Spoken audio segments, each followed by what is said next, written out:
भरतखंडामध्ये विविध भाषांमध्ये जेवढं काही साहित्य निर्माण झालं, जेवढं काही धार्मिक ग्रंथ निर्माण झाले, त्या ग्रंथामध्ये एकमेव वैश्विक ग्रंथ श्रीमद भगवद्गीता असा आहे की ज्या ग्रंथाची जयंती साजरी होते. दुसऱ्या कोणत्याही ग्रंथाला हे भाग्य लाभलेलं नाही.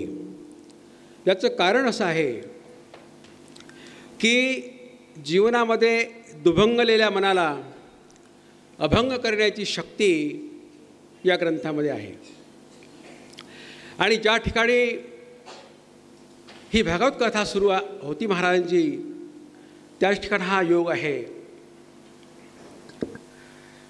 जिथे भगवान गोपालकृष्ण रांगले, जिथे गोपिकांच्या भावभक्तींचा फुलोरा फुलला, ती ही रजभूमी आहे. गेल्या 5000 वर्षात प्रचंड असा कालखंड निघून गेला तरीही श्रीकृष्ण प्रभूच्या कथेची गोडी अजूनही अवीट आहे. याचं कारण असं आहे की भारतीय संस्कृतीने जे काही आम्हाला 10 अवतार सांगितलेले आहेत, मच्छ, कच्छ, नृसिंह, वराह, परशुराम, वामन, 7वा अवतार श्रीराम प्रभूचा आणि 8वा अवतार गोपालकृष्णाचा पूर्ण अवतार आहे. आणि आपलं असं भाग्य आहे की महाराजांच्या कृपाआशीर्वादानं श्रीरामप्रभूच्या जन्मभूमीला मागच्या वर्षी आपण सर्वजण होतो. आणि दुसरं एक दैवत आमच्या भारतीय संस्कृतीचं प्रमुख श्रीकृष्ण प्रभूच्या या पुण्यभूमीमध्ये आम्ही या ठिकाणी आहोत. खूप आगळं वेगळं चरित्र आहे. महाराजांनी सांगितलं आपला श्रीमद भागवत खंडाचा एकादश खंड हा कृष्णलीलांनी भरलेला आहे. श्रीकृष्ण प्रभूने अवघ्या 6 दिवसाचं वय असताना पूतनेला ठार मारलं. त्वा सनकादिकाजेनी माने सायुज्य सौरसू दिदला पुतने जी विषाचेनी स्तपाने मारू आली. आणि 6 दिवसाचं वय असताना तिचा उद्धार केला. जेव्हा तिचे पंचप्राण आकाराला सुरुवात केली प्रभूने, त्यावेळेला ती सारखी ओरडत होती की मला सोडो, मला सोडो. सा मुंच मुंचाल मिती प्रभाशिनी निष्पीड्यमाना खिल जीव मर्मणी विरुत्य नेत्रे चरणो भुजू प्रसन्न गात्रा क्षिपतिरोजा. फक्त 6 दिवसाचं वय होतं. 6 वर्ष 9 महिन्याचं वय असताना गोपालकृष्णाने कालियाचं मर्दन केलं. कालिया म्हणजे वासना, वासनेचा सुद्धा अंत केला. 7 वर्ष 2 दिवसाचं दिवस आयुष्य असताना, वय असताना गोपाल प्रभूने गोवर्धन पर्वत उचलला. गिरी गोवर्धन येणे उचलला. 15 ते 30च्या दरम्यान जरासंधाला ठार मारलं आणि कंस मामाला मारलं. त्यावेळेला भगवान गोपालकृष्णाचं वय फक्त 20 वर्षाचं होतं. सर्व अतर्की लीला आहेत. भागवतकार म्हणतात की माऊलीने वर्णन केलेलं आहे की देवकिया उदरी वाहिला, यशोदा सायासे पाळीला, शेखी उपयोगाला पांडवाशी. जन्म दिला देवकीने, पालन केलं यशोदेने आणि शेवटी उपयोगाला आला पांडवांच्या. ज्या वेळेला भगवान धृतराष्ट्राकडे गेले, न्यायाची बाजू आहे पांडवांची, द्या 5 गावं. दुर्योधन म्हणाला सुईच्या अग्रावर मावेल एवढीही मी भूमी द्यायला तयार नाही. पुष्कळ प्रयत्न केला, शिष्टाही विफल झाली. त्यावेळी नाईलाजास्त कुरुक्षेत्राचं युद्ध उभं ठाकलं. सर्व जी सेना आपली सेना ही दुर्योधनाने घेतली आणि फक्त गोपाल कृष्ण अर्जुनाच्या बाजूला, पांडवांच्या बाजूला राहिले. कुरुक्षेत्राच्या ठिकाणी दोन्ही सैन्य समोरासमोर. दुरून पाहत होता अर्जुन. शेवटी म्हणाला गोपाल कृष्णा, माझा रथ दोन्ही सैन्याच्या मध्यभागी ने. कशाला रे? येथे आले असती आघावे, परिम्या कवणेशी झुंजावे, हेची लागते पाहावया म्हणून या. पुन्हा कोणाशी युद्ध करायचं मला? रथ पिलीला दोन्ही सैन्यबाजी उभा केला अच्युते. आणि जेव्हा त्या पार्थाने वीर अर्जुनाने त्या सेनेकडे पाहिलं कौरवांच्या, त्यावेळेला कृपाचार्य द्रोणाचार्यासारखे गुरुवर ज्यांनी शिकवलं होतं ते सर्व नातेवाईक आणि हतबल झाला, मोहानं लिप्त झाला, धनुष्यबाण खाली ठेवला.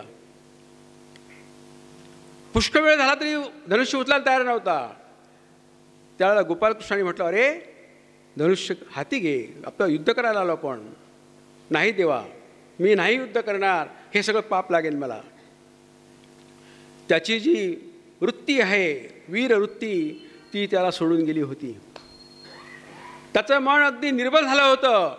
अशा परिस्थितीमध्ये एक तेजाचा स्फुल्लिंग त्याच्यात पेटवण्याचं काम भगवान गोपालकृष्णाने केलं, आणि तीच म्हणजे गीता आहे. गोपालकृष्ण म्हणाले की अर्जुना, अरे कर्मसन्यासापेक्षा कर्म कर. जीवनामध्ये जो मनुष्य येतो त्याला जे नेमून दिलेलं जे कर्म आहे ते जर त्यानं प्रामाणिकपणे केलं तर तो त्याच्या जीवनातला कर्मयोग आहे. कर्मसन्यासानं काय, तू हाती धनुष्य खेळ, तरी घ्यायला तयार नव्हता.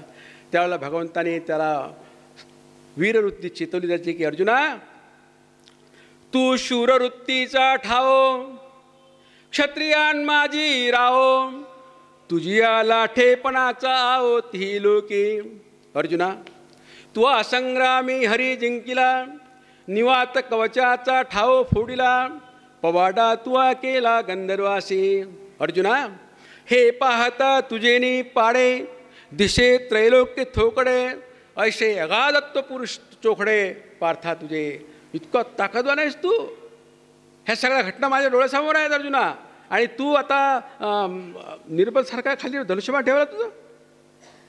त्याची वीरवृत्ती जागृत झाली आणि नंतर ते युद्ध सुरू झालं. हा जो उपदेश आहे, हा उपदेश म्हणजे श्रीमद भगवद्गीता व्यासनारायणाने लिहिलेला आहे. याच्यामध्ये एक श्लोक फक्त धृतराष्ट्राचा आहे, 41 श्लोक हे संजयाचे आहेत. 84 श्लोकामध्ये अर्जुनानं प्रश्न विचारले भगवंताला, आणि प्युअरली जो उपदेश आहे भगवंताचा तो आहे 574 श्लोकांमध्ये. ज्ञानात ज्ञानात तत्वज्ञान श्रेष्ठ, तत्वज्ञानात अध्यात्म ज्ञान श्रेष्ठ, आणि अध्यात्मज्ञानामध्ये गीता ज्ञान श्रेष्ठ आहे. स्वामी विवेकानंद जेव्हा परदेशामध्ये गेले शिकागोला, त्यावेळेला त्यांनी गीता या विषयावर अनेक व्याख्याने केली आणि पटवून दिलं त्या लोकांना, पाश्चात्य लोकांना, की the religion of Gita is man making religion. मानवता निर्माण करणारा हा ग्रंथ आहे, सर्वश्रेष्ठ अशी ही गीता आहे. आणि या गीतेमध्ये जो काही उपदेश आहे तो कुरुक्षेत्रावरचा आहे. संसार हे सुद्धा कुरुक्षेत्र आहे. याच्यामध्ये बाण नसतील, गदा नसेल, परंतु शाब्दिक बाण आहेत. घायल होतात जे संसार करणारे वीर आहेत, घायल होतात. अर्जुनासारखी वृत्ती त्यांची निर्माण होते. अशा वीरवृत्ती सोडलेल्या अर्जुनाप्रमाणे संसारामध्ये सुद्धा जो अनुभव त्यांना येतो, वाईट अनुभव येतो, त्याच्यामध्ये त्यांची चेतना जागृत करण्याचं काम हा ग्रंथ करतो, गीता ग्रंथ करतो. कारण संसार हे कुरुक्षेत्र आहे. आणि जवळजवळ 700 ओव्यांचा हा ग्रंथ आहे. व्यासमुनींनी लिहिल्या सुरुवातीला की गीतार्थ ध्यायते नित्यम कृत्वा कर्मांनी भूर्ष जीवन मुक्तस्य विज्ञेयो देहाते परमपद. श्रीकृष्ण प्रभूच्या वेगवेगळ्या भूमिका आहेत जीवनामधल्या. श्रीकृष्ण प्रभूची भूमिका गोकुळातली वेगळी आहे, मथुरेतली वेगळी आहे, वृंदावनातील वेगळी आहे, महाभारतातील वेगळी आहे, आणि पंढरीच्या पांडुरंगाची ती भूमिका वेगळी आहे. कोणती भूमिका आहे कुरुक्षेत्रावर गोपालकृष्णाची? गोपालकृष्णाची भूमिका आहे गुरुची. शिष्य अर्जुन आणि गुरु गोपालकृष्ण. गुरुचं काम काय आहे? शिष्याच्या मनात जो काही अज्ञान अंधकार निर्माण झालेला आहे तो नाहीसा करणे. कोणता अंधकार निर्माण झाला होता अर्जुनाच्या मनामध्ये? मी मारिता तरीच मरती, मी मारिता तरीच मरती, नाही तर नाही मरते. त्याला कृष्णाने त्याचं सांगितलं, अरे हा काय अंबावला आलं तू, हे अगोदर मी मारलेलं आहे अगोदर, तू निमित्त आहे, निमित्ताचा धनी केला असे प्राणी, माझे माझे म्हणून व्यर्थ गेला. अहंभाव आला तुका म्हणे वाया गेला, आणि अहंभाव गेला तुका म्हणे देव झाला. सर्व त्याच्या मनातला जो किल्वेष आहे ते काढण्याचं काम आमच्या भगवंतांनी केलं. रामचंद्र प्रभूचं चरित्र आचरणीय आहे. श्रीकृष्ण प्रभूचं चरित्र हे उच्चारणीय आहे. पण श्रीकृष्ण प्रभूनं जे की गीता प्रबोधित केलेली आहे ती गीता आचरणीय आहे. गीतेची फक्त पूजा करून चालणार नाही. वंदनीय महाराज नेहमी सांगतात की आचार ओ प्रथमो धर्म, हा आचरण महत्त्वाचं आहे. जसं ज्ञानेश्वरी आपण वाचतो, नामदेवराय सांगून गेले, नामामुळे श्रेष्ठ ग्रंथ ज्ञानदेवी एक तरी ओवी अनुभवावी. त्याप्रमाणे गीतेची एक एक ओवीसुद्धा चिंतन करण्यासारखी आहे. आणि म्हणून गीता ग्रंथातील प्रत्येक विचार हा आचरणीय आहे. 18 अध्याय गीतेमध्ये, 18 अध्याय. गीता गंगेच्या काठेवर जेवढी की गावं आहेत त्या प्रत्येक गावाला काही क्षेत्राचं महत्त्व प्राप्त झालेलं नाही, ठराविक गावालाच महत्त्व प्राप्त झालेलं आहे. त्याप्रमाणे गीता गंगेच्या काठावर जे 18 अध्याय आहेत त्यामधील 9वा, 12वा आणि 15वा अध्याय हे हरिद्वार, काशी आणि प्रयागाप्रमाणे आहे. ज्ञानेश्वर माऊलींनी तर हा 9वा अध्याय मांडीवर ठेवून संजीवन समाधी घेतली. इतकं महत्त्व याच्यामध्ये. याचं कारण राजविद्या भक्तियोग जो आहे त्याचं वर्णन भगवंतांनी केलेलं आहे. 574 श्लोकामध्ये उपदेश केला, परंतु शेवटी एकच सांगितलं की अर्जुना भजस्व माम, तू मन हे मीची करी, माझे भजनी आस्था धरी, सर्वत्र नमस्कारी मध्ये काते. आणि त्या 9व्या अध्यायामधील ही 22वी ओवी मी एक अर्धा तासाच्या चिंतनाकरता आपल्या समोर घेतलेली आहे. पुंडलिक वरदा हरी विठ्ठल श्री ज्ञानदेव तुकाराम पंढरीनाथ भगवान की जय. महाराजांच्या कृपेनं माझं 25 वर्षापासून महाराजांच्या संपर्कामध्ये आहो. महाराजांनी असं केल्यामुळे माझं भाग्य फळफळलं. मला बोलता येत नव्हतं, पण महाराजांनी सांगितलं गुरुजी चल जा हळूहळू, तू चल जा हळूहळू. हा कृपाशीर्वाद त्यांचा आहे. माऊलीचे चित्त जसं बालकाचं चित्त माऊली जाणते त्याप्रमाणे महाराजांच्या कृपेनं 2 शब्द बोलण्याचा प्रयत्न करतो. कारण ज्या भूमीमध्ये आपण या ठिकाणी आहोत त्या भूमीमध्ये ती ब्रजभूमी आहे, गोपिकांची भूमिका आहे. आणि जे एकनिष्ठ भक्त आहेत भगवंताचे ते सर्व इथे झालेले आहेत. गोकुळामध्ये 3 वर्ष 2 महिने राहिले. 3 वर्ष 2 महिने राहिले गोकुळामध्ये भगवान गोपालकृष्ण. त्यानंतर 3 वर्ष 2 महिने ते 10 वर्षापर्यंत या वृंदावनातला वास आहे. 10व्या वर्षापर्यंत गोवर्धनसुद्धा 10व्या वर्षी इथे उचललेला आहे. पण सर्वात महत्त्वाचं म्हणजे इथे जी भक्ती फुलली हे गोपिकांच्यामुळे फुलली. आणि गोपिकांचं जे चरित्र आहे महाराज ते सांगतात, त्यातला एक विचार जर आपण घेतला तर एक प्रकारचा संदेश आहे. तो नुसतं ऐकून चालणार नाही. महाराजांनी सांगितलेलं आपल्याला श्रवण करायचं आहे, त्यावर मनन करायचं आहे आणि त्यावर चिंतन करून आपल्या सांसारिक जीवनाची जी बिकट वाट आहे ती सोपी करायची आहे. योगायोगानं आपण भुल्ले भटकले होतो हे मान्य करावं लागेल तुम्हाला. परंतु एका जनार्दनी भोग सुकृताचा हे सुकृत आपलं आहे म्हणून या वर्तुळामध्ये आपण आलेलो आहोत. मंडळी, गोपिकांमधली राधिका जी आहे, ज्या राधेचा आपण जयजयकार करतो, त्या राधिकेच्या जीवनापासून एक संदेश आम्हाला घ्यायचा आहे. संसारामध्ये काम करत असताना वेळच मिळत नाही हो परमार्थाला, नामस्मरण करायला. वास्तविक पाहता संतांनी सांगून दिलेलं आहे की प्रपंच करावा नेटका, दिसून द्यावा फाटका, परी हरिनामाचा लटका सोडू नये. दुर्लभ असं जीवन आहे. किती वर्ष गेले हे सांगू शकतो आपण, पण पुढे किती वर्ष राहिले सांगू शकत नाही. बॉर्न डेट सांगू शकतो पण एक्सपायरी सांगू शकत नाही. म्हणून आता तरी पुढे हाची उपदेश करू नका नाश आयुष्याचा. मग काय करायचं? संसार सोडा असं कोणत्याच संतांनी सांगितलेलं नाही. कोणत्याच संतांनी सांगितलं संसार करा प्रपंच सर्वथैव करावा, माझी परमार्थ आठवावा, परमार्थ अवघात बुडवावा, हे विहित नाही. राधा गवळण होती. मंथन करणं हे गवळींचं काम होतं, नित्याचं कर्म होतं. पण त्या नित्याच्या कर्मामधून राधिकेनं आपल्या जीवनाला परमार्थाची जोड दिली. मंथन करता करतात राधा गवळण करीते मंथन, मनात हरीचे सदैव चिंतन, हाती काम मुखी मोक्ष अशी साक्ष बहुतांची. हे राधिकेचे जीवन आहे.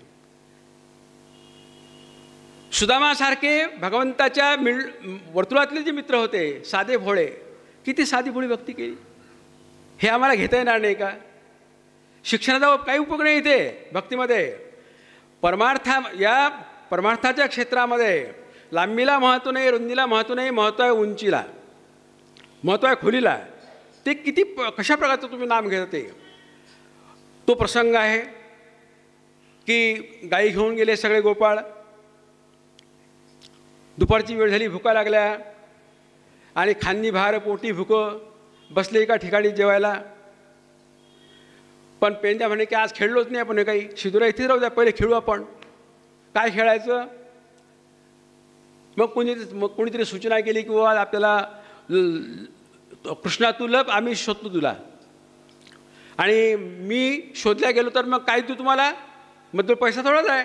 नाही कृष्णा तुला जर आम्ही शोधलं तर तू आमचा 1 नंबरचा मित्र झाला पाहिजे. मग ठीक आहे. गोपाळांनी डोळे बांधले, पट्ट्या बांधल्या डोळ्यावर आणि कृष्ण लपला. कृष्णानं 1 2 3 म्हटलं, पट्ट्या उघडल्या गोपाळांनी आणि त्या कृष्णाला शोधायला लागले. काही यमुनेच्या पात्राजवळ शोधू लागले, काही झाडावर, काही इकडे तिकडे. पेंद्या जागच्या जागीच बसलेला होता मांडीवरून. दुसरा एक मित्र म्हणाला की पेंद्या, श्रीकृष्ण 1 नंबरचा मित्र व्हावा असं तुला वाटत नाही का? म्हणा मला वाटते. मग चाल ना, म्हणजे तुम्ही तुमच्या पद्धतीने शोधा, मी माझ्या पद्धतीने शोधतो. त्यानं मांडी मारली आणि कृष्ण कृष्ण कृष्ण चालू ठेवलं. काही क्षणातच कृष्ण आले आणि त्याला हरवायला लागले. पेंद्या डोळे उघड, मी आलो. पेंद्या डोळे उघड, मी आलो. पेंद्यानं डोळे उघडले तर कृष्णाची भेट झाली. दूर गेलेल्या काही मित्रांनी पाहिलं की हा पेंद्या लपलाच नाही, तरी कृष्णाने भेट दिली म्हणे आणि आपला थंडगार केलं म्हणे. इकडे ते आले आणि बोलतच नव्हते. काय झालं का तुम्हाला, का बोलत नाही? म्हणे कृष्णा तू लपलाच नाही, आम्ही 1 मैल तुला किलोमीटर पाहायला गेलं. म्हणे मी खरोखर लपलो होतो, पण मी लपलेला असताना मला शोधायचं कसं हे फक्त पेंद्याला माहीत होतं. ठाईच बैसोनी करा एक चित्त, आवडी अनंत आळवावा. हे सगळं या वृंदावनातला हा कथाभाग आहे म्हणजे सवय. आणि हा जो भगवान गोपालकृष्ण आहे हा 10 वर्षापर्यंत वृंदावनात, त्यानंतर 11 ते 32पर्यंत मथुरेमध्ये आणि 32 पासून तर 125 वर्षापर्यंत द्वारकेला आणि त्यानंतर निजामाला. अशा पद्धतीनं देवकिया उदरी वाहिला, यशोदे सायाशे पाळिला आणि शेखी उपेगाला पांडवाशी. आणि पांडवाचा न्यायपक्ष घेऊन त्यांनी हा अर्जुनाला उपदेश केला. त्या गीता ग्रंथातील ही ओबी मी सेवेकरता घेतलेली आहे. अनन्याश्चिंतयन्तो माम ये जनाम पर्युपासते तेषां नित्याभियुक्तानां योगक्षेमवाहाम्यम. भगवंतानी गीतेमध्ये जो उपदेश केलेला आहे त्यातल्या अनेक ओव्यांमधून भगवंतानी आश्वासन दिलेलं आहे, भक्ताला आश्वासन दिलेली आहे. तर असंच एक आश्वासन या ओवीमधून भगवंतांनी दिलेलं आहे की अनन्याश्चिंतयन्तो माम, अनन्य चित्तानं जे माझी भक्ती करतात त्यांचा योग आणि क्षेम मी चालवतो. योग म्हणजे काय, क्षेम म्हणजे काय? योग म्हणजे अप्राप्तस्य प्राप्ती योग. हा जीवनामध्ये जे मिळालं नाही त्याची प्राप्ती म्हणजे योग. आणि प्राप्तस्य परिपालना, जे मिळालं त्याचं रक्षण करणं म्हणजे क्षेम. ह्या दोन्ही गोष्टी मी करतो, पण केव्हा? अनन्याश्चिंतयन्तो माम, अनन्य भक्तिबाई. मीराबाई नामस्मरण करत होती. एका साधू महाराजांनी विचारलं की मीराबाई कितना नाम जप करती, दिन में कितना नाम जप करती? मीराबाईचं उत्तर होतं सांस की कोई गंती कर सकता है? जेवढे श्वास तेवढंच नाम. ही भक्ती आहे, हा अनन्य भाव आहे.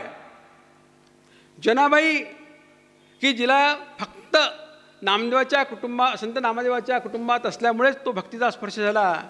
आणि ती नामदेव रायाची घरची ती मुलगी जनाबाई दररोज पांडुरंगाशी डायरेक्ट बोलत असे, विठुरायाची. जनाबाईची कीर्ती काशीला कबीर महाराजांनी ऐकली. पंढरपूरला नामदेवरायाच्या घरी कोणती जनाबाई आहे ती पांडुरंगाशी दररोज बोलते. आश्चर्य आहे.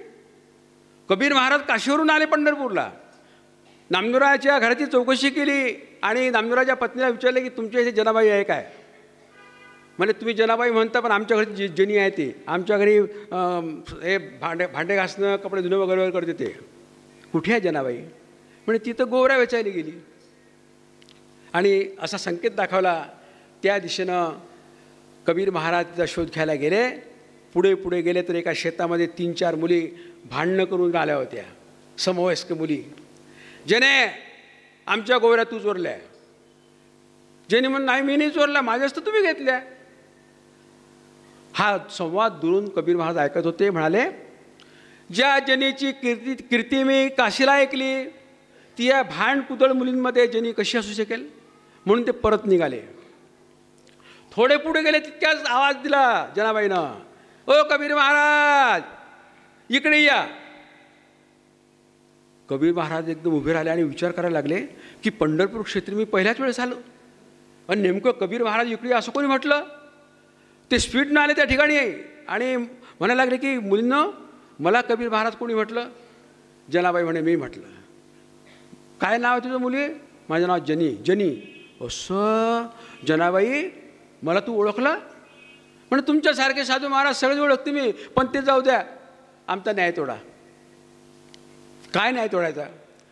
जनाबाई म्हणे की कबीर महाराज माझ्या गोऱ्या मुलींनी चोरल्या. कुठे आहेत? म्हणजे याच गजात आहेत, हे इथे. कबीर महाराज टकटक पाहायला लागले की सगळ्या गोऱ्या शेणाच्या आणि याच्या जनाबाईच्या गोऱ्या कोणत्या असतील. कबीर महाराज न्याय द्या, तुम्ही न्याय द्या, याच्यातच माझ्या गोऱ्या आहेत. कबीर महाराज तर टोटली सरेंडर झाले. जनाबाई हे कसं समजेल बरं मला? शेवटी जनाबाईनं कबीर महाराज कानिकडे करा थोडासा. म्हणजे काय? हाती गोरी घ्यायची, जी गोरी विठ्ठल विठ्ठल म्हणेल ती या जनीची गोरी. आणि त्याप्रमाणे कृती केली कबीर महाराजांनी. तर ज्या गोरीला जनाबाईचा हस्तस्पर्श झाला होता ती गोरीसुद्धा विठ्ठल विठ्ठल म्हणत होती. काय हा भाव, ही अनन्य भाव भक्ती. आणि म्हणून भगवंतांनी योगक्षेम त्यांचा चालवला.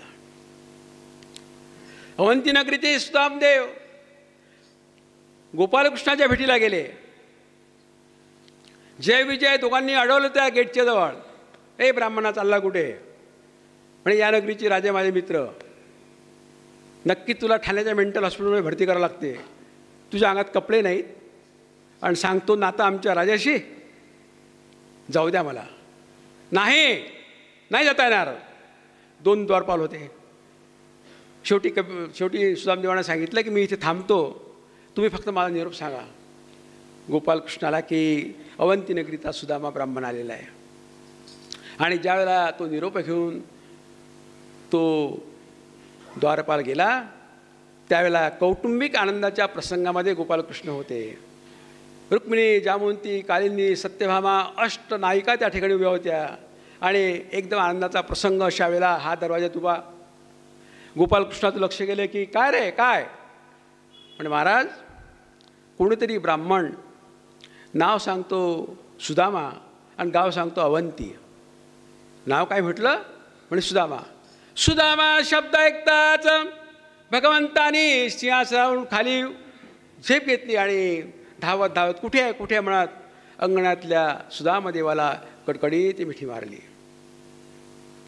मोठ्या आदरानं आत नेलं, मंचकावर बसवलं आणि स्वतः पाय धुतले.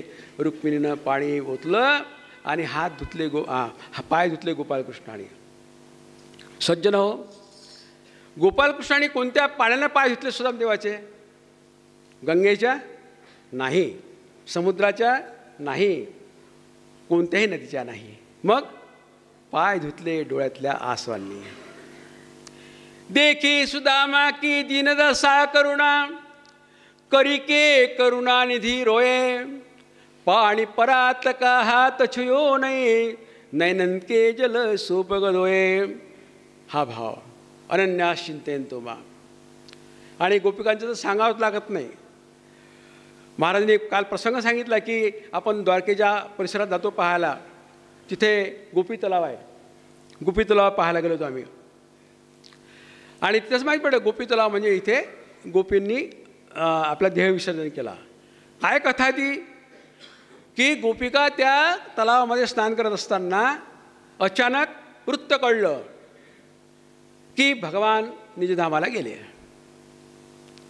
निजधामाला भगवंत गेले हो, अधिकृत हो. आणि ती बातमी ऐकल्याबरोबर सगळ्या गोपींनी आपलं प्राण विसर्जन तिथे केलं, देहविसर्जन केलं. त्या गोपिकांच्या शरीराची तिथे जी आहे ते चंदन झालं. आणि ते चंदनच आपण पांढरं चंदन त्याला लावतो, कपडाला लावतो गोपिकाच्या.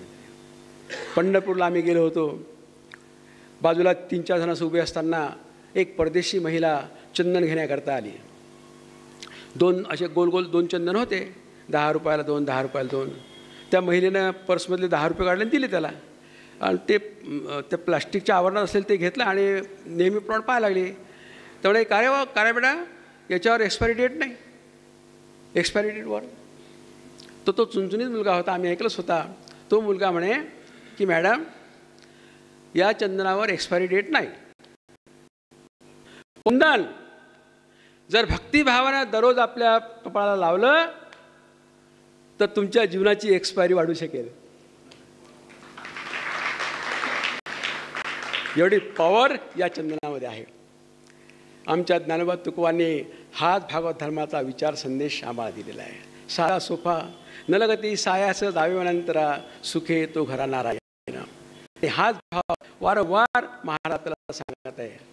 पंचापासून आपण या कथाप्रवचनाच्या निमित्त भागवताचा ऐकत नाही, भागवताच्या कथा ऐकत नाही, तर महाराज त्या भागवताच्या अनुषंगानं, त्या कथेच्या अनुषंगानं जो काही विचार संदेश देतात तो आपल्या परिवर्तनाचा असतो. आणि तो परिवर्तनाचा संदेश आपल्याला एकाग्रतेने घ्यायचा आहे आणि चिंतनातून तो पुढे न्यायचा, संक्रमित करायचा आहे. अनन्यास चिंत्यन्तो माम ये जनाम परिउपासते तेषां नित्याभियुक्तानां योगक्षेम वहाम्यहम्. अरण्यातला प्रसंग, सीतामाई एका झाडाखाली बसलेली आहे, राम लक्ष्मण बाहेर गेलेले आहेत आणि सीतामाईनं हातामध्ये लाकडाची फणी घेतली, केस विंचरायला सुरुवात केली. आरसे काही नव्हते पूर्वीच्या काळामध्ये. सीतादेवीनं हा अंगठा आपल्या नाकाच्या शेंड्यावर ठेवला आणि अशा प्रकारे करत करत आपल्या केसांचे 2 भाग केले. थोडा शेंदूर घेतला आणि तो या भागात टाकला. हात झटकले आणि रामरायाची वाट पाहत बसली. सीतादेवीचा हा सगळा शृंगार, त्या झाडावर बसलेले हनुमानजी, आईसाहेबाचा शृंगार आटोपला असं समजताबरोबर हनुमंतराने खाली उडी मारली आणि सीतादेवी समोर. आईसाहेब, अरे हनुमंता तू कुठे होता? म्हणे आईसाहेब मी फांदीवर बसलेलो होतो. आईसाहेब तुम्ही हातामध्ये लाकडाची फणी घेतली? हो. केस विंचरले, 2 भाग केले, ते लाल लाल ते भागात काय टाकलं ते सांगा. सीतादेवी म्हणे हनुमंता हा प्रश्न तुम्हाला विचारू नये आणि या प्रश्नाचं मी उत्तर तुला देऊ नये. म्हणे का? इति गुह्यतमं शास्त्र. हे गुह्यशास्त्र आहे. आईसाहेब मी तुमचा बालक आहे, मला हे गुह्य सांगितलंच पाहिजे, नाही तर मी इथं उठणार नाही. आणि हनुमंतरायाने मांडी मारली आणि राम सीता राम सीता राम सीता जप करत बसले. खूप वेळ झाला हो, हट्ट सोडायला तयार नव्हते हनुमंतराय. शेवटी सीतामाई म्हणाली काय रे हट्ट करतो रे शुल्क गोष्टीबद्दल? नाही नाही साहेब सांगा ना. म्हणे हनुमंता अरे जुई भागात टाकले की नाही तो शेंदूर होता. आईसाहेब तुम्ही शेंदूर भागात का टाकला? हनुमंता ज्याची मी भांगात शेंदूर टाळे त्या दिवशी प्रभू रामारायाला खूप आवडते. ज्या दिवशी टाकत नाही त्या दिवशी तुला कमी आवडते. हनुमंतरायाने ऐकलं आणि फार विचार करायला लागले. सगळे संत महात्मे चिंतनशील होते बा, एका एका वाक्यावर विचार करायचे. हनुमंताने विचार केला की आईसाहेब ज्या दिवशी भांगात शेंदूर भरतात त्या दिवशी रामरायाला खूप आवडतात, म्हणजे रामरायाला शेंदूर खूप आवडते. सीतामाईपेक्षाही आपण आवडलो पाहिजे प्रभू रामरायाला, म्हणून या बहादरानं सगळ्या अंगाला शेंदूर लावून घेतला. माऊलींनी किती छान वर्णन केलं. भगवंता सजयाची प्रीती आपण वर्तावे तेनेची रीती येणे सख्य घडे नेमस्ती भगवंताशी. जे भगवंताला आवडते ते केलं पाहिजे. महाराज नेहमी सांगतात की भगवंताला नाम आवडते. परमार्थामध्ये धनसंपदेला महत्त्व नाही, धनसंपदेपेक्षा महत्त्व आहे भक्तिसंपदेला. आणि भक्तिसंपदा मिळवण्याकरता प्रदर्शनापेक्षाही तुमच्या आचरणात दर्शन दिसलं पाहिजे, दर्शन दिसलं पाहिजे. नाही तर पॉलिश लवकर चालली जाते बा. कबीर महाराजांनी एक सुंदर वचन लिहिलं आहे की मुंगी असते, मुंगीच्या पायात जर घुंगरू बांधलं ना तर त्याचा आवाजही भगवंत सुनतो. चिट्टी के पाव में घुंगरू बजता है वो भी अल्लाह सुनता है. तो सर्व जाणतो तो. त्यामुळे परमार्थातली जी भक्ती पाहिजे म्हणतात त्याप्रमाणे शुद्ध भाव भक्तीचे चिंतन, भावयुक्त भक्ती पाहिजे. भक्तीला जसं सौभाग्यवती स्त्रियांना सर्व अलंकार असले तरीही कुंकवाचं महत्त्व फार वेगळं आहे. त्याप्रमाणे भक्ती आहे, पण भक्तीला भाव हे कुंकू आहे. आणि भावयुक्त भक्ती आवश्यक आहे. अशी अनन्य भक्ती जर असेल तर योगक्षेम वाहाम्यम. विठ्ठला विठ्ठला विठ्ठला विठ्ठला हो. आणि आतापर्यंतचा काळ गेला आपला, पण तुकोबाराय म्हणतात की मागे नका पाहू पुढे जामीन आम्ही राहू. आता तरी पुढे हाची उपदेश नका करू नाश आयुष्याचा. सारखी धावाधाव, एक धावतो म्हणून दुसरा धावतो म्हणून तिसरा धावतो. जगामध्ये सगळी धावाधाव सुरू आहे. धावणाऱ्याला कोठे थांबावं हेच कळेना असं झालेलं आहे. अशी परिस्थिती आहे. सारखी धावाधाव. विचारांत तसं म्हणतात की 5000 वर्षापूर्वी जो माणूस होता त्याच्याकडे एवढी भौतिक समृद्धी होती का? आज आपल्याजवळ इतकी भौतिक समृद्धी आहे की आपल्याकडे टी सेट आहे, टी व्ही सेट आहे, सोफा सेट आहे, डिनर सेट आहे, गोल्डन सेट आहे, पण मन मात्र अपसेट आहे, तणावग्रस्त आहे, तणावग्रस्त आहे. सुखाची झोप जर झोपेचं सुख तुम्हाला पाहिजे असेल तर ते शुद्ध परमार्थामध्ये आहे, अर्थात आहे. कोणी सोबत नेलं म्हणून तुम्ही सोबत न्याल काही नाही. एका कवीने म्हटलेलं आहे, आयुष्याची गंमत मोठी काय नसते आपुल्या हाती, बंदुटीने जन्मा येणे येथून जाणे रित्याच हाती. अनंतची झाले जन्मुनिया मिले होऊन गेले रावरंक. काय खरं नाही. धनंच भूमो पशवच्च गोष्टे भार्या ग्रहद्वारी जन स्मशाने देहश्चितायाम परलोक मार्गे कर्मानुगोगश्यति जीव एक. पत्नी दाराच्या उंबरठ्यापर्यंत, लोक स्मशानापर्यंत, आणि जी पाप पुण्याची शिदूर घेऊन आपण पुढे जावं लागेल. आणि म्हणून मंडळी वेळीत सावध व्हा. प्रत्येक क्षणाचा उपयोग झाला पाहिजे, प्रत्येक क्षणाचा सोड झाला पाहिजे.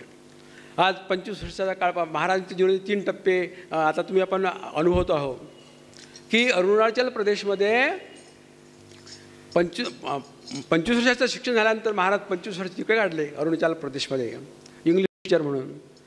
तिथून आल्यानंतर 50-55 म्हणजे अमृत महोत्सवापर्यंत 25 वर्ष पहा. हा एक प्रकारचा रजत महोत्सव आहे, रजत महोत्सव आहे महाराजांच्या कार्याचा आणि 2001 स्थापन झालेल्या आपल्या जागृतीचा आणि अमृत महोत्सव आहेत. प्रत्येक क्षण, प्रत्येक विचार महाराजांच्याकडे परमार्थाचा आहे. हे घेता येणार नाही का आपल्याला? घेता येईल आपल्याला. काहीच नाही हो, एक एक महाराजांचा फक्त एक एक महाराज एक एक गुण अवलोकन करायचा, आपण घेण्याचा प्रयत्न करायचा. साचा आणि मवाळ, मितले आणि रसाळ, शब्द तसे कल्लोळ अमृताचे. कशाला मोठं मोठं बोलायचं आपण, शांत बोलायचं कल्लोळ महाराजांचं. मार्गाधारे वर्तावे, विश्व हे मोहरे लावावे, अलौकिक व्हावे, बस अलौकिक नाही हवे. तर हा जो भाव आहे, हा जर आपण वृद्धिंगत केला तर निश्चित आपला योगक्षेम भगवंताला या ठिकाणी असतो. विठ्ठला विठ्ठला विठ्ठला विठ्ठला.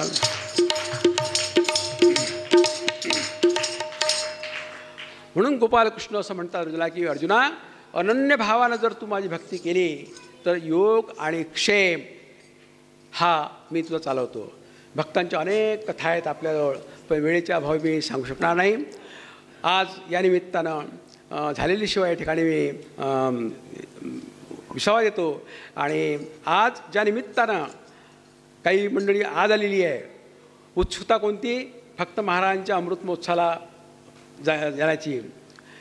महाराजांनी जे 25 वर्षाचं कार्य केलेलं आहे ते अलौकिक असं कार्य आहे. मंडळी, काय द्यायचं या समाजाला? जेव्हा महाराज तिथून आले 50व्या वर्षी, काय द्यायचं या समाजाला, काय आवश्यकता आहे? महाराजांनी समाजाचं निरीक्षण केलं आणि त्यांना जाणवलं की समाजाला आज आवश्यकता आहे संस्कारक्षम शिक्षणाची. म्हणून महाराजांनी संस्कारक्षम अशा प्रकारे जागृतीची स्थापना केली.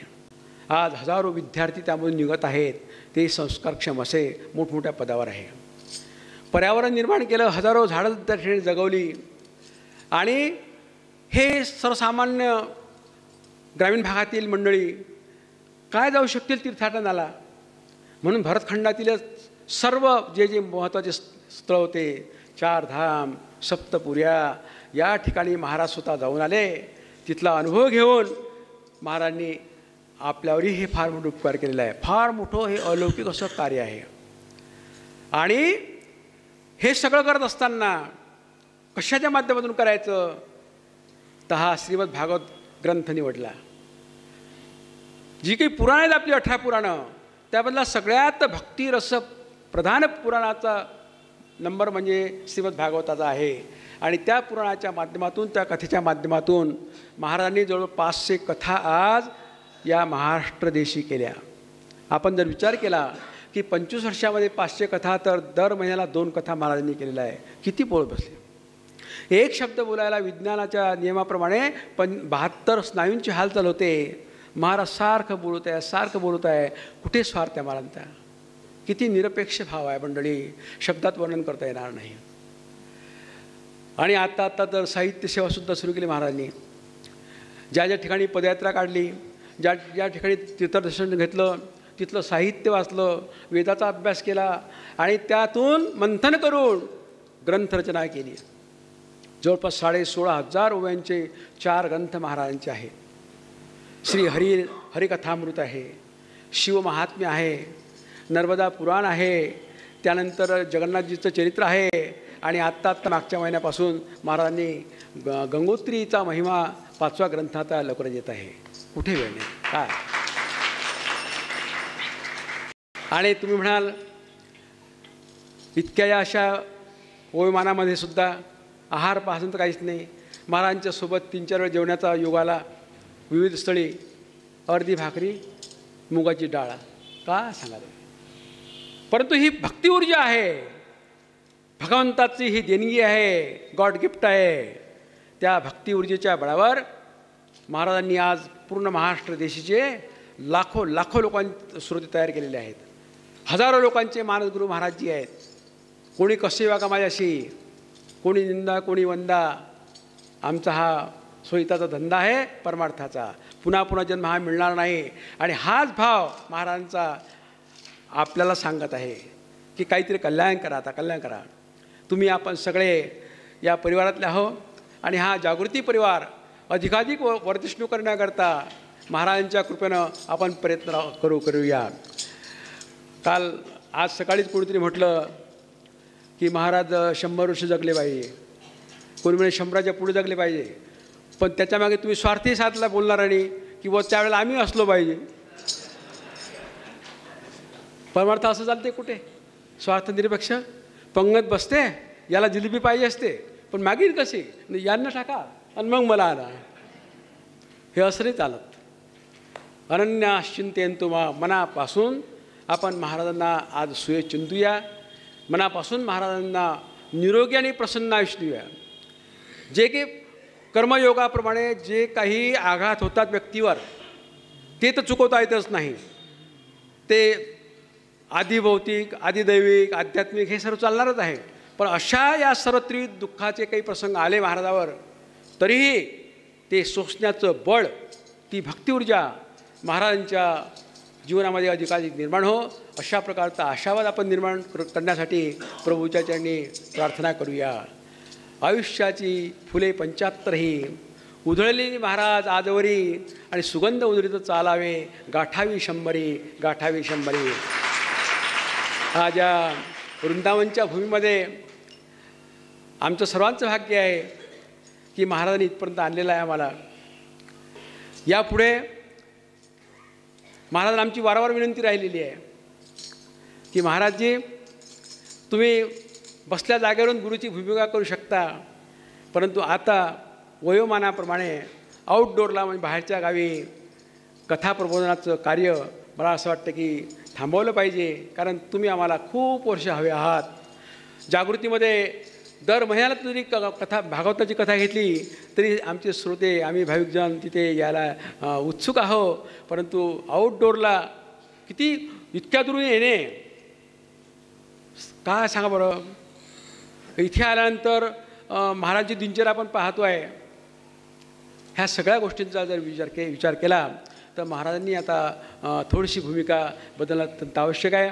आम्ही वारंवार विनंती करतो प्रत्येक बोलण्यामध्ये, परंतु महाराज जे म्हणतात की गुरुजी आता ही मंडळी म्हणतात एकदा जाऊनच येतो तिकडे, असं करता करता 500च्या वर ह्या कथा चाललेल्या आहेत. तरी हरकत नाही, ती भक्ती ऊर्जा महाराजांना मिळो अशा प्रकारची विनंती आपण प्रभूचरणी करूया. आणि महाराजांच्या आजच्या या 75व्या वाढदिवसाला खूप खूप शुभेच्छा आपण देऊया. आणि या निमित्ताने या ठिकाणी मुंबई, नागपूर आणि नाशिकची काही मंडळी आहेत. कारण नेहमीच्या चेहऱ्यापेक्षा वेगळे चेहरे दिसतात. चौकशी केली तर काही मंडळी नागपूरची, नाशिकची आहे. तर त्यांना मी सांगू इच्छितो की महाराजांचं जे अलौकिक कार्य आहे, हे अलौकिक कार्य तुम्ही पाहण्याकरता या. की महाराजांनी प्रचंड असं कार्य वगैरे शिक्षणाचं, प्रबोधनाचं इतकंच नाही तर जागृती परिसरामध्ये प्रत्यक्ष शिवपीठ तयार केलं. ज्या ज्या ठिकाणी महाराज गेले, 4 धाम, सप्तपुर्या, त्या ठिकाणच्या देवतेचा तेजस्वी अंश आणून तो विधिवत जागृतीला स्थापन केलेला आहे. हेमाडपंथी धवल अशी मंदिरे, भाविकांचं आकर्षण त्या ठिकाणी झालेलं आहे. असे असंख्य मंदिरं त्या ठिकाणी आहेत. खामगाव ते चिखली रोडवर खामगावच्या सगळ्यात उंच जागी साधना आश्रम तपोवन म्हणून निर्माण केलेलं आहे.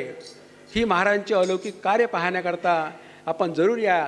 आणि जे नवीन मंडळी आहेत त्यांना आम्ही या ठिकाणी एक सादर आमंत्रण देतो या समितीच्या वतीने की येत्या 12 तारखेला, 12 जानेवारीला महाराजांचा 75वा अमृत महोत्सव, महाराजांच्या या कथाप्रबोधनाचा रजत महोत्सव 25वा, आणि ज्या जागृतीच्या माध्यमातून अजून तरी होई जागा ही जागृती निर्माण करणारी संस्था, तिलाही 25 वर्ष झाले, तिचाही रजत महोत्सव, असा त्रिविध कार्यक्रम राक्षसभुवनच्या पंडितांच्या उपस्थितीमध्ये षोडशोपचारे त्या ठिकाणी संपन्न होणार आहे. आपण सगळे सादर आमंत्रित आहात. जरूर या वेळात वेळ काढून हीच विनंती करतो आणि या ठिकाणी थांबतो. विठ्ठला विठ्ठला विठ्ठला विठ्ठला. पुंडलिक वरदा हरी विठ्ठल श्री ज्ञानदेव पंढरीनाथ महाराज की जय. गोपाल कृष्ण भगवान की जय. शुभम भवतु.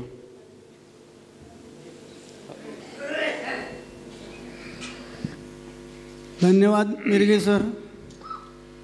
आपलं उद्बोधन नेहमीच प्रभावशाली असतं हे आम्ही अनुभवलेलं आहे.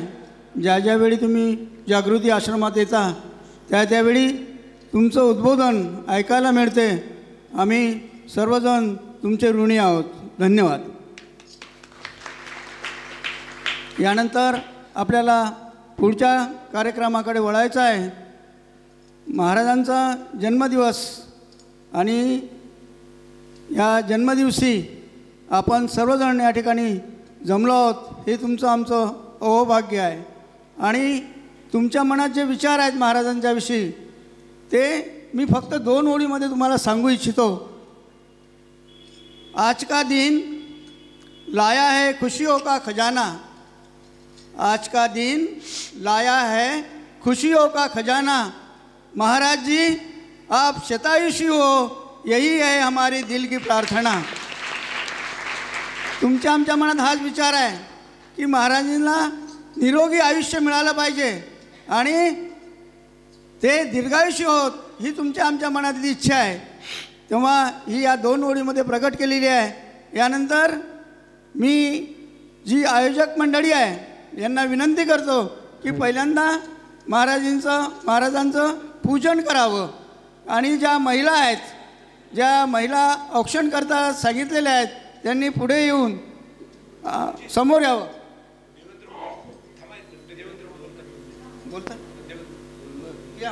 यानंतर आदरणीय देवेंद्र भाऊ की ज्यांच्या जीवनामध्ये महाराजांचा पूर्ण अनुभव आलेला आहे ते देवेंद्र भाऊंना मी अशी विनंती करतो की त्यांनी इथं 2 शब्द बोलावेत.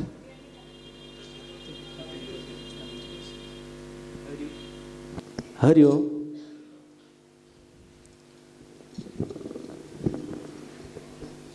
परमात्मा पांडुरंगाच्या असीम कृपेने आज परमपूजनीय महाराजांचा या ठिकाणी हा रौप्य महोत्सव साजरा होत आहे. आपण सर्व मंडळी खूप भाग्यवान आहात, कारण आपल्याला याच देही याच डोळा हे भाग्य आपल्या सगळ्यांना मिळालं. संत संगतीचे काय सांगू सुख, ते खरोखर जे सुख आहे ते सुख आपल्याला या ठिकाणी खरोखर मिळत आहे. आपणा पारिखे नाही येथे, संसारामध्ये जे आहे ते या ठिकाणी नाही आहे. साधू थोर जाना, साधू थोर जाना, साधू थोर जाना कलियुगी. या कलियुगामध्ये संत महात्म्याला खूप महत्व आहे. आज त्यांच्यामुळेच आपण या ठिकाणी आलेलो आहोत. भाविक ही जी 25 वर्षाची गंगा आज इथपर्यंत वृंदावन पर्यंत आली आपली, आणि यामध्ये ज्यांना जे घ्यायचं ते त्यांनी घेतलं, ज्यांच्या पदरामध्ये जे पडायचं ते पडलं. कोणाला सुख झालं, कोणाला दुःख झालं, असा खूप 25 वर्षाचा काळ निघून गेला. पण ज्याच्या त्याच्या प्रारब्धानं ज्याला त्याला मिळालं.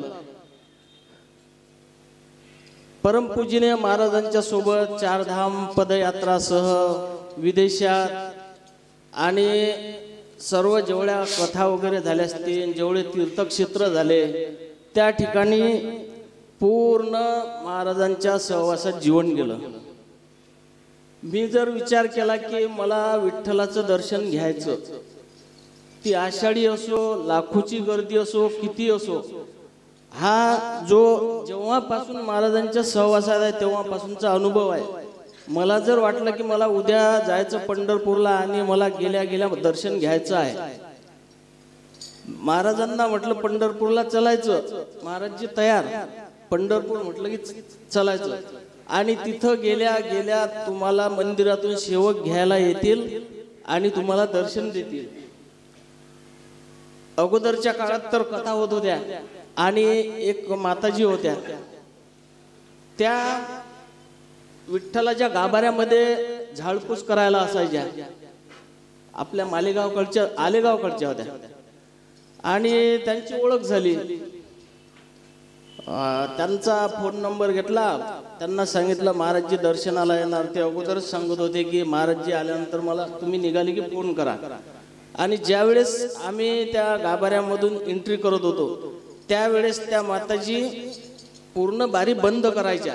थांबा, आणि सगळं त्या ठिकाणी विठ्ठलाजवळ झाडपूस करून कमीत कमी 2 मिनिटं म्हणजे भरपूर झाले, कारण त्या ठिकाणी एक क्षण म्हटलं तरी खूप आहे. 1-2 मिनिटं कमीत कमी त्या झाडपूस करत होत्या आणि देवाच्या समोर जेवढं असेल तेवढं पदरामध्ये घेऊन ते सगळं जवळ घेत आणि महाराजांना म्हणत, महाराजजी झालं दर्शन, झालं समाधान. आणि महाराजजी म्हणायचे, हो खूप छान झालं. असं अनेक वेळा. आणि आज रोजीही तीच परिस्थिती आहे. नरक चतुर्दशी या दिवशी सुद्धा आम्ही दर्शन करून आलो. म्हणजे 25 वर्षाचा जो कालावधी गेला. जर आपण म्हटलं दर्शन आता घ्यायचं, उद्या जायचं आणि लगेच दर्शन घ्यायचं, तरी दर्शन मिळते. हे कशामुळे?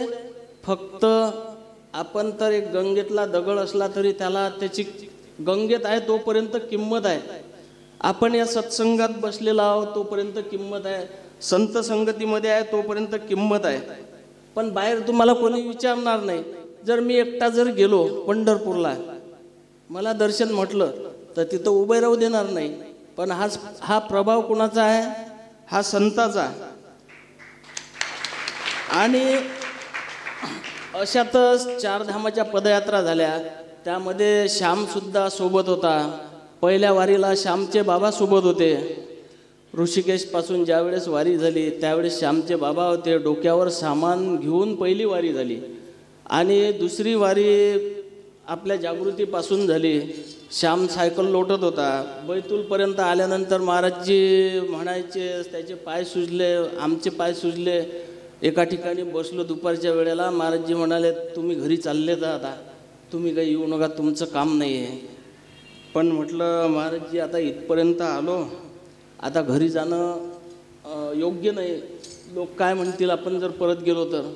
पण आम्ही त्या ठिकाणीच विचार केला. महाराजजी बसले, म्हणाले, बेटा हे कसं असते, हा कली असते आणि हा कली आपल्याला करू देत नाही. पहिले एक एक अडचणी येतात.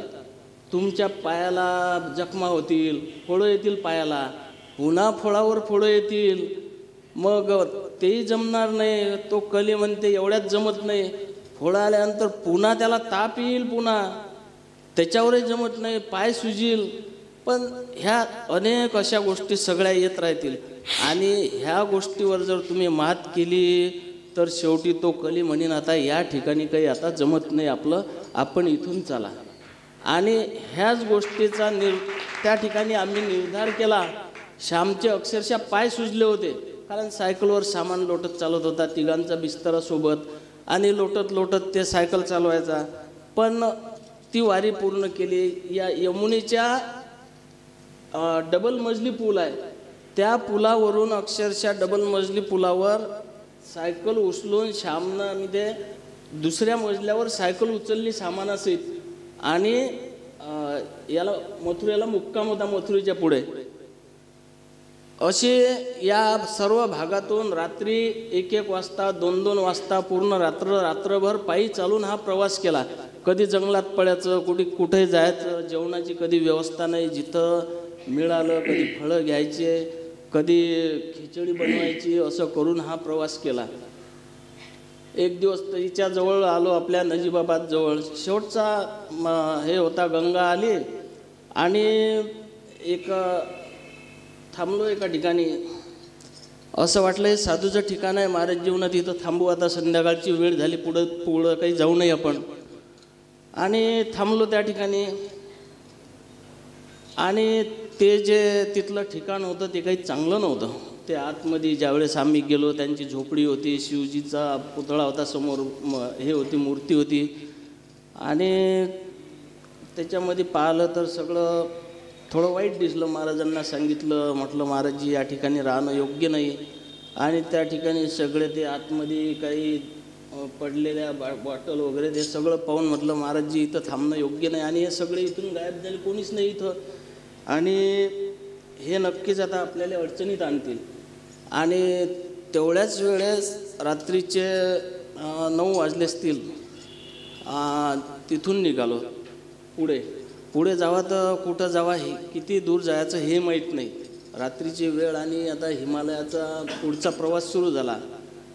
आणि तिथं एक मुलगा आला. महाराजांनी त्याला नाव विचारलं, बेटा आपका नाम क्या है? तो बोले रामप्रसाद.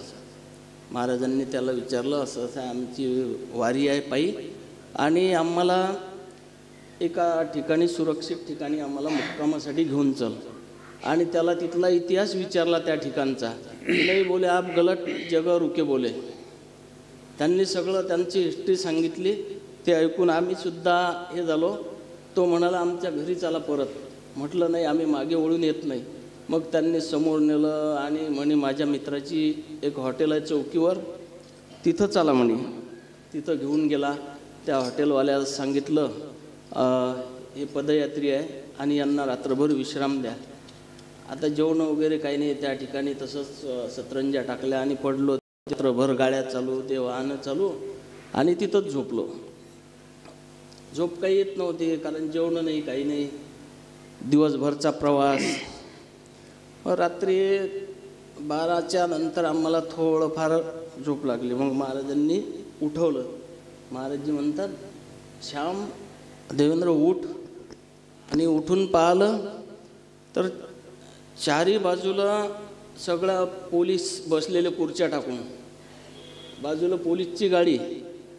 आणि आम्ही घाबरत होतो की ते लोक येतील आपल्याला काही करतील म्हणून, कारण त्या गुंडाच्या तावडीतच घेरलो होतो आम्ही. पण त्या ठिकाणी पूर्ण पोलिसांनी आम्हाला असं संरक्षण दिलं त्या ठिकाणी. आणि रात्रभर त्या ठिकाणी थांबलो. पुढे जर जासान तर म्हणे या जंगलात सगळे रात्री हत्ती असतात आणि रात्रीला रस्ता बंद असतो. आणि अशा प्रकारे ह्या हिमालयाच्या वाऱ्या पूर्ण केल्या. त्याच्यानंतर गंगाजल घेतलं. गंगाजल घेऊन ते गंगाजल घेऊन रामेश्वरमची पदयात्रा केली. त्याच्यानंतर जगन्नाथजीची पदयात्रा केली. असे या वारीमधले जे आहे हे प्रत्येक दिवसाचा प्रत्येक अनुभव आहे. कारण आता एवढे अनुभव आपण सांगू शकत नाही. म्हणून सांगायचं तात्पर्य एकच आहे की आपण हे 25 वर्ष सहवासात राहिलो. या सहवासामध्ये आपण काय घेतलं, आपला नफा काय आणि तोटा काय. गुरुकृपा होय जयासी, कलियुगाचा प्रभाव नाही त्याशी. गुरुकृपा जर झाली, आता या ठिकाणी तुम्हाला कलियुग आहे का? नाही. याच्या बाहेर जर तुम्ही निघाले तर लागलं तुमच्या मागे कलियुग. इथं आहे का? जोपर्यंत तुम्ही संत संगतीमध्ये आहे, तुमच्यावर एका कोणचंही संकट जरी तुमच्यावर असेल, जोपर्यंत तुम्ही या संगतीत आहे तोपर्यंत तुम्हाला कोणतीच काळजी नाही. जन्मा येऊनी भजावा देव एक. महाराजजी नेहमी आपल्याला संहिता सांगतात की आपलं गुरु कोण, आपलं इष्ट कोण, आपलं दैवत काय, आपण जप कोणचा करावा. आणि हे सगळं आपल्याला महाराजजी प्रत्येक कथेमध्ये सांगत असतात. आणि एक देव आपला जे काही आपलं दैवत असेल, एक देव.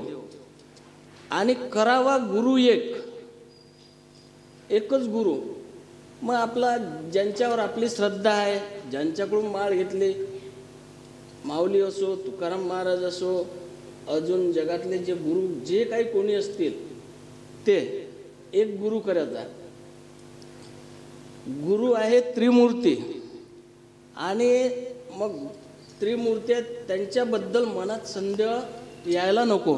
मग आता गुरु केले ना आपण एक वेळ. मग आता एक उदाहरण आहे तुम्हाला सांगतो. इथलंच उदाहरण आहे. आपले प्रेमानंदजी महाराज आहे. त्यांच्याकडे एक फार मोठे जगतविख्यात एक पैलवान आले. आणि ते नास्तिक होते. कसं करायचं, कसं नाम घ्यायचं, जप करायचा, हे करायचं, मी मानत नाही आणि देवाला मानत नाही, पण काय करायचं. मग त्यावेळेस त्यांनी सांगितलं जप कोणचा करायचा, काय करायचा, केव्हा करायचा.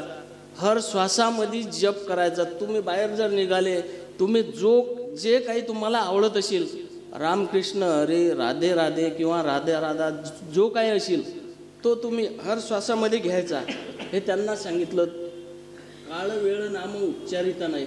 तुम्हाला वेळेचं कोणतंच हे नाही, तुम्ही कधीही घेऊ शकता, त्यांना सांगितलं. आणि त्यांना जगातले सगळे जे महाराज लोक असतील किंवा काय गुरु असतील किंवा त्यांच्यामध्ये त्यांनी दोष पाहिले की हे तर आता आपल्याला शास्त्र या पद्धतीनं सांगून राहिले आणि हे तर असं वागत नाही, मग हे कशाचे साधू आणि हे कशाचे गुरु समजा, हे त्यांच्या मनात संशय निर्माण झाले. आणि ते म्हणाले, त्यांना एकच सांगितलं, आपण म्हणे मिठाईच्या दुकानामध्ये गेलो, 10-20 प्रकारची मिठाई ठेवलेली आहे आणि त्यामधली आपण एक एक मिठाई घेऊन पाहिली, जी आवडली ती घेतली. मग आता तुम्ही त्याची मिठाई घेतली की तो दुकानदार घेतला विकत? तुम्हाला मिठाई आवडली ना, ती जी मिठाई आहे, तुम्ही मिठाई घेऊन राहिले, तो दुकानदार थोडी तुम्हाला घ्यायचा, त्या दुकानदारामध्ये थोडी दोष पाहायचे. तुम्ही गुरु कोणचा केला, काय केला, गुरु केला ना, मग तो तुम्ही त्याच्यावर श्रद्धा ठेवा, ते दोष पाहत बसू नका, हे गुरु असे, ते गुरु तसे, ते गुरु तसे. आणि देव जरी कोपती, एकदा देव जर कोपले तर गुरु आपलं रक्षण करतील, देव जर कोपले तर. पण गुरु जर कोपले तर तुमचं रक्षण करणार कोणी नाही, देवसुद्धा त्या ठिकाणी येणार नाही. आणि जो करी सदा नामस्मरण, जर तुम्ही त्यांच्या संगतीत राहून नामस्मरण जर केलं तर कलियुगसुद्धा तुम्हाला त्या ठिकाणी येऊन नमस्कार करील. आज साधं उदाहरण, तुमच्या समोर कोणी येऊ द्या, एखादा माणूस जर समजा पिणारा माणूस जरी आला तरी तो तुमच्याकडे पाहून थोडासा हात जोडील, हे एवढं महात्म्य याच्यामध्ये आहे. म्हणून संत संगतीचं महत्त्व सांगायचं होतं आपल्याला. जो आपण या एवढ्या वर्षामधून काय घेतलं, काय घ्यायचं आहे, आणि परमपूजनीय महाराजांच्या चरणी दंडवत करू, त्यांच्या उदंड आयुष्यासाठी आपण भगवंताकडे मागणं करू. कारण आपल्याला माझ्याकडे सांगण्यासाठी भरपूर आहे, परंतु आपल्याला वेळ खूप कमी आहे. कारण मला प्रत्येक याच्यामधले जे अनुभव आहे, एक एक अनुभव सांगण्यासाठी भरपूर काही आहे. पण तो कसं आहे, सांगायचं एकच आहे की आपली जी श्रद्धा आहे, एकनिष्ठ ठेवा, एकनिष्ठ ठेवून आपण आपलं पुढचं जीवन आपण करायचं. जय श्री कृष्ण. वंदनीय महाराजांच्या विचार वर्तुळात राहणारे आदरणीय देवेंद्रदादा यांनी त्यांच्या जीवनातले अनुभव सांगितले. अशा प्रकारचे अनुभव असंख्य भक्तांच्या जवळ आहेत. मी जेव्हा चर्चा करतो तेव्हा ते सांगतात, तर मी त्यांना अशी विनंती करतो की ज्यावेळेला सद्गुरूची कृपा होईल त्यावेळेला पाहू आपण, परंतु तो तत्पूर्वी जे जे काही तुम्हाला अनुभव आलेले आहेत ते शब्दबद्ध करून किंवा व्हॉट्सअपवर माझ्याकडे जर पाठवाल ही आपल्याला विनंती करतो. कारण प्रसंग माणसाचं जीवन घडवतो, प्रसंग माणसाचं मन घडवतो, व्यासंग माणसाची बुद्धी घडवतो आणि संत संघ माणसाचं जीवन घडवतो. संत संघ आणि पावन झालेत देवेंद्र भाऊ, असे असंख्य देवेंद्र भाऊ तुमच्या माझ्यामध्ये आहेत. तर हे अनुभव आपण येणाऱ्या काळामध्ये शब्दबद्ध करूया. महाराजांनी आम्हाला हा संतसंग दिला, परमार्थाचा विचार दिला आणि एक दृष्टी दिली. दृष्टीचे 3 प्रकार आहेत. चर्मचक्षुदृष्टी आहे, भावदृष्टी आहे आणि तिसरी दिव्यदृष्टी आहे. तुम्ही आपण जे एकमेकांकडे पाहतो ही चर्मचक्षुदृष्टी आहे, चतुष्पाद प्राण्यामध्ये सुद्धा. परंतु त्याच्यावरची जी स्टेप आहे ती भावदृष्टी आहे. आईला मुलगा दिसतो, भावाला बहीण दिसते, पतीला पत्नी दिसते, ही भावदृष्टी आहे. पण त्याच्यापेक्षा जी एक वरची दृष्टी आहे ती दिव्यदृष्टी आहे. जी दिव्यदृष्टी संजयानं भगवंतांनी संजयाला दिली होती, की ज्या दृष्टीच्या बळावर संजय ह्या कुरुक्षेत्रावर वर्णन जागी बसून सर्वांना सांगत होता. ही दृष्टी गोपालकृष्णाने अर्जुनाला दिली, की ज्या दृष्टीच्या बळावर अर्जुन विश्वरूप पाहू शकला होता. आणि ती दृष्टी जी आहे ती सहजासहजी मिळत नाही, ती मिळते सद्गुरूच्या कृपेनं. ती दृष्टी आम्हाला आदरणीय महाराजांनी दिलेली आहे. आणि तिसरं सर्वात महत्त्वाचं कार्यमंडळी देवेंद्र भाऊंनी सांगितल्याप्रमाणे की आत्मस्वरूपाची ओळख महाराजांनी करून दिलेली आहे. आपण मी एक गाणं ऐकलं रेडिओवर, एका तळ्यात होती बदके पिले सुरेख, होते कुरूप वेडे पिल्लू तयात एक. बदकाच्या बरोबर पिलं खेळत होती, त्याचं एक पिल्लू होतं राजहंसाचं. त्याच्यात न्यूनगंड होता, ते काही त्या बदकाच्या पिलात मिसळत नव्हतं आणि बदकाचे पिलंसुद्धा त्याला जवळ येऊ देत नव्हते. अशा प्रकारचं वातावरण असताना अचानकपणे आकाशमार्गाने एक राधहंस चालला होता. त्याला खाली पाहिलं तर हे वेगळंच पिल्लू दिसलं. तो घाईघाईने खाली उतरला, पाहत होतो बदकाची पिलं वेगळी, हे पिल्लू वेगळं. तो त्या पिलावर खेळायला लागला आणि काही दिवस खेळल्यानंतर त्या पिलाला जाणवलं की अरे आपण काही वेगळा आहो. आणि त्याच वेळेला मग त्या राजहंसानं ओळख करून दिली, अरे तू राजहंस आहे, बदकाचं पिल्लू नाही. ही जी आत्मस्वरूपाची ओळख आहे, ही आत्मानुभूती महाराजांच्या अगोदर घेतली साधना करून, आणि ती एकांतात घेतलेली आत्मानुभूती, त्याचं सार लोकांतात प्रबोधनाच्याद्वारे दिलेलं आहे. हे आत्मस्वरूपाची ओळख करून देण्याचं सर्वात मोठं कार्य वंदनीय महाराजांनी केलेलं आहे. तर महाराजांचे जेवढे काही अनुभव असतील ते आपण शब्दबद्ध करा. मोडक्या तोडक्या शब्दामध्ये त्याला मी छानपैकी रूप देईल आणि ज्यावेळेला सद्गुरूची कृपा होईल त्यावेळेला आपण ते प्रकाशित करण्याचा प्रयत्न करू. धन्यवाद. देवेंद्र भाऊ, धन्यवाद. आपण खूप भाग्यवान आहात, कारण संतांच्या समवेत तुम्हाला इतके दिवस मिळाले, हे कुणालाही मिळत नाहीत. याला भाग्य पाहिजे आणि खरोखर आपण भाग्यवान आहात. आपण आपले अनुभव सांगितले. साधी गोष्ट आहे हो. आता आपण पहा, आपल्या कारकिर्दीमध्ये कोणीतरी जगन्नाथपुरीला पायी गेलं का हो? आपल्याला जगन्नाथपुरीला रेल्वेनं बसनं त्रास होतो, आपण तिथे कंटाळतो, आणि महाराज तिथे पायी गेले. हे दिव्य आहे. हे साध्या माणसाचं लक्षण नाही. हे आपण जाणलं पाहिजे. धन्यवाद. यानंतर पोहरे सर यांना मी विनंती करतो की 2 शब्द. सर्वांना जय श्रीकृष्ण. आपण आपले परमपूज्य गुरुवर्य शंकरजी महाराज यांच्या अमृत महोत्सवानिमित्त इथं सर्व जमलेलो आहोत.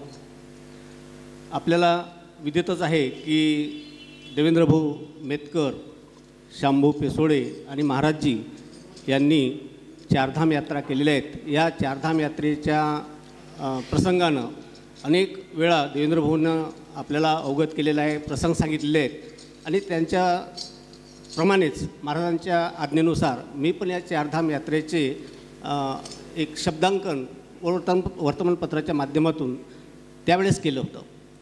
महाराजांनी ह्या ज्या यात्रा केल्या त्यामध्ये सर्वात पहिली जी यात्रा होती ती दिनांक 12 जून 2007 मंगळवार दिवशी अधिक मास ज्येष्ठ कृष्ण बारस या दिवशी ही सुरू केली होती. आणि साधारणतः कोणतीही यात्रा म्हटली तर आपण तयारीनुसार निघतो. आपण आपल्या घरून गावाकडून इथपर्यंत जर आलात तर सर्वांनी तयारी केलेली होती. आपले कपडे असतील, खाण्यापिण्याचं साहित्य असेल, आपण सोबत घेतो आणि निघतो, आणि आपली यात्रा कशी सुखकर होईल याचा आपण प्रयत्न करतो. परंतु महाराजांची ती जी यात्रा होती, मी प्रत्यक्ष साक्षी आहे. पहिल्या दिवशी महाराजजी आणि देवेंद्रभाऊ, श्याम हे निघाले जागृतीवरून, आणि आमच्या शेगाव ते निंबा फाटा या रोडवर लोहारा एक गाव आहे. या लोहारा गावच्या नदीच्या पुलावर मला तिकडून हे तिकडनं येताना दिसले. मी शाळेवरून परत शेगावकडे जात होतो आणि मला दूरच दिसलेत की हे तर महाराजजी आहेत. आणि देवेंद्रभाऊला विचारलं, हा महाराजजी जगन्नाथपुरीसाठी द्वारकाधीश भगवानच्या दर्शनासाठी पदयात्रा सुरू केलेली आहे. म्हटलं मुक्कामाची व्यवस्था आता जिथं व्यवस्था होईल तिथं. आणि लोहारा मंदिराच्या म्हणजे लोहारा गावच्या फाट्यावर एक छोटंसं महादेवाचं मंदिर होतं. तिथं मुक्कामाची व्यवस्था म्हणजे मुक्कामाची व्यवस्था काय व्यवस्थाच नव्हती. तिथच्या भक्तांनी वेळेवर महाराजांसाठी चटई आणून दिली. देवेंद्रभाऊ, श्याम यांनी 3 दगड एकत्र केले. त्यामध्ये तिथच्या तुराट्या ज्या पडलेल्या होत्या त्या तुराट्या जाळल्यात आणि चहा बनवला. आणि त्यावेळेस असं खूप मोठं वादळसारखं किंवा हवा सुटली आणि त्या ज्या ठिणग्या आहेत ते इतरत्र उडत होत्या. अशा परिस्थितीत म्हणजे आपण खूप चांगल्या पद्धतीचा स्टोव्ह घेतला असता, खूप चांगल्या पद्धतीनं व्यवस्था करून घेतली असती आणि जागृतीवरून कदाचित निघालो असतो, यात्रा आपण केली असती तर. परंतु महाराजांनी अशा पण असुविधेतून म्हणू यात्रा सुरू केली. आणि मी अकोल्याला गेलो. दुसऱ्या दिवशी ते साहित्य थोडं जे माझ्या परीनं मी त्यांना आणून दिलं. नंतर दुसरा जो महाराजांचा मुक्काम झाला तो आपलं नाही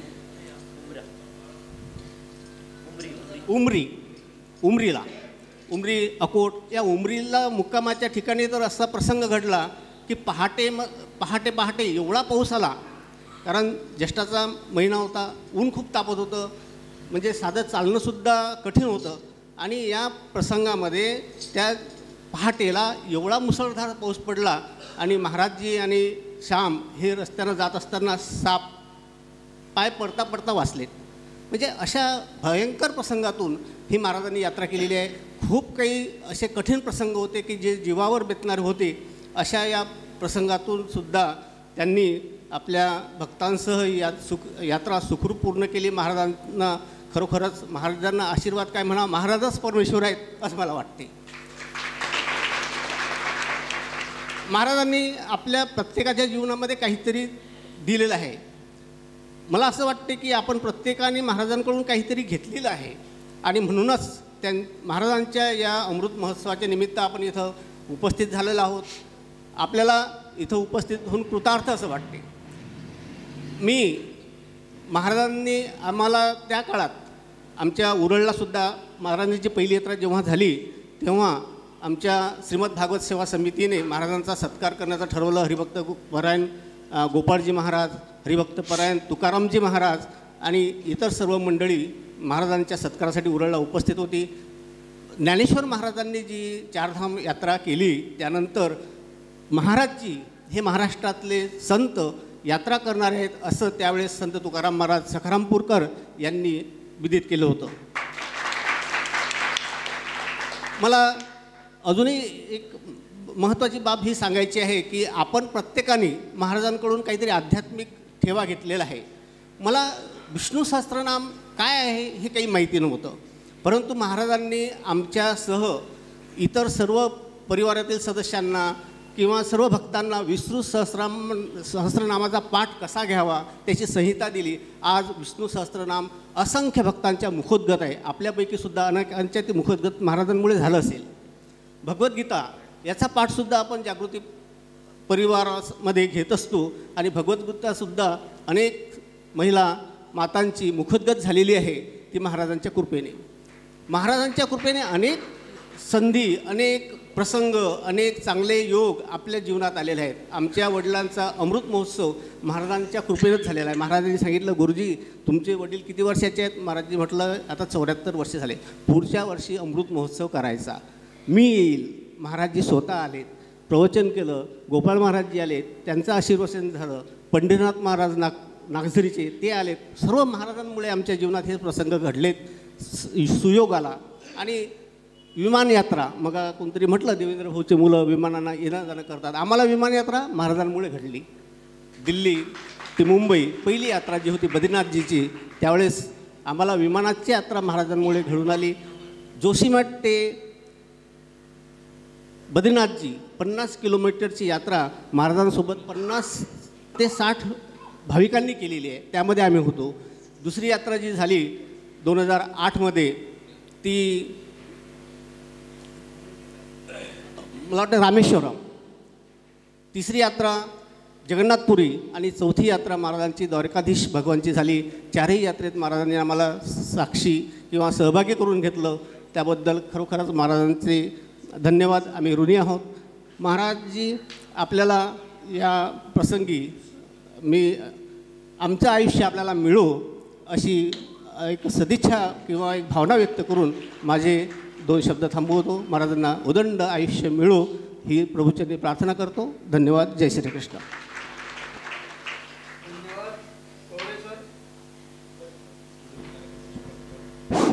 धन्यवाद पोरे सर. आपण आपल्या जीवनातील अनुभव या ठिकाणी कथन केले, समाधान वाटलं. हे प्रत्येकाच्या जीवनात असे अनुभव आलेले आहेत.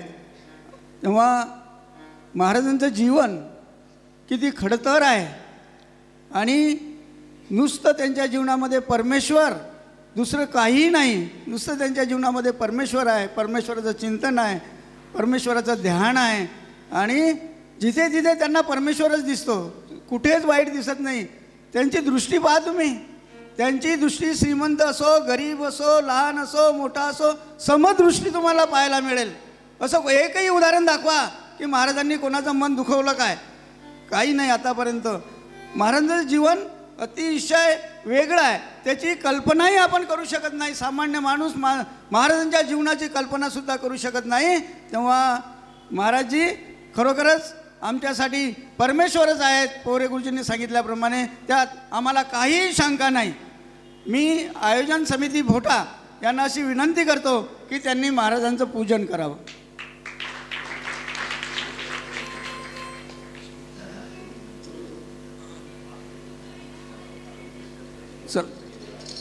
चला ऑप्शनचे हां ऑप्शनच्या पूजन करायसाठी ते ज्या दिवे आहेत ना ते लावा.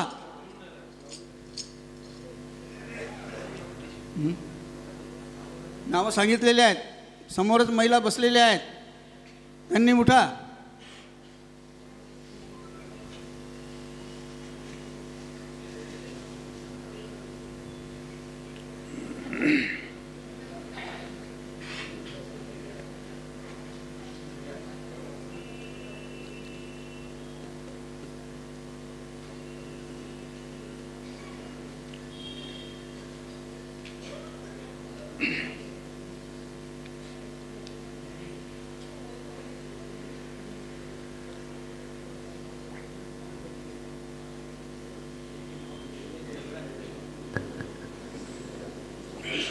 गोपाल कृष्ण भगवान की.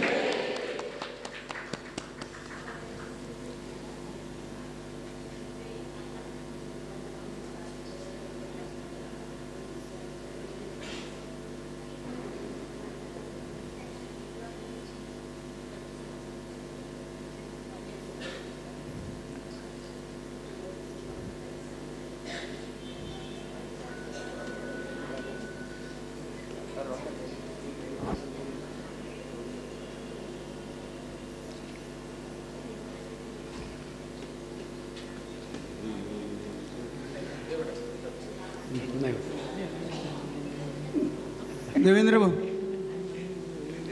ऑप्शनसाठी हां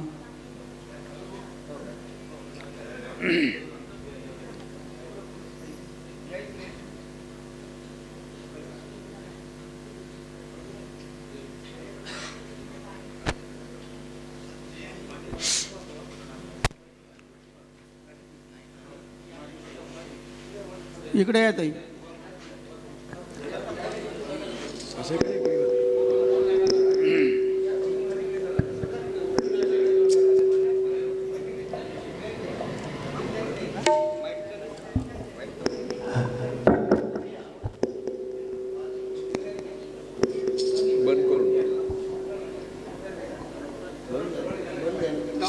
हरी लाईन सरळ करून घ्या म्हणजे सर्वांच्या. ताई मागे सरकून जा तुम्ही. हे पहिले ताई.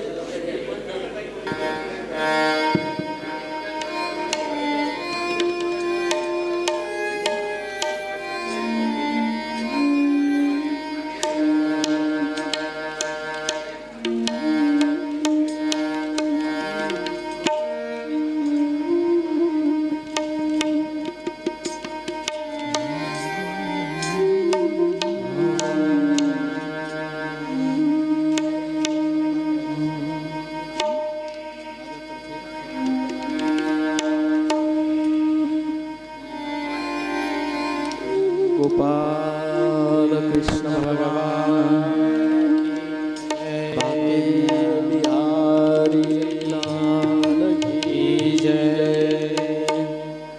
ओवाळा माझ्या सद्गुरू राणा, माझ्या सद्गुरू राणा.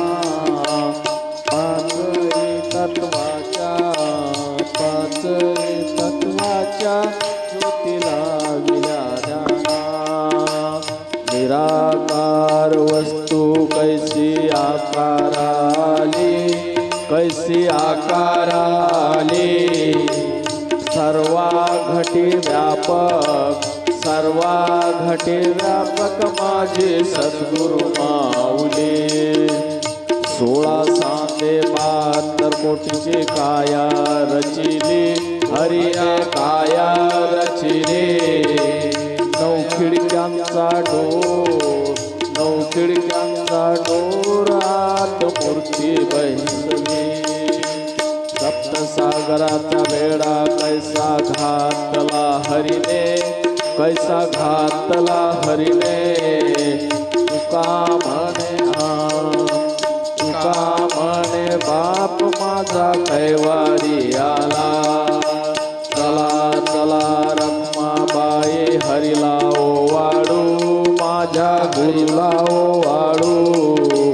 गुरु माऊली आमचे, हरी माऊली आमचे, आम्ही बाळकन वाढू.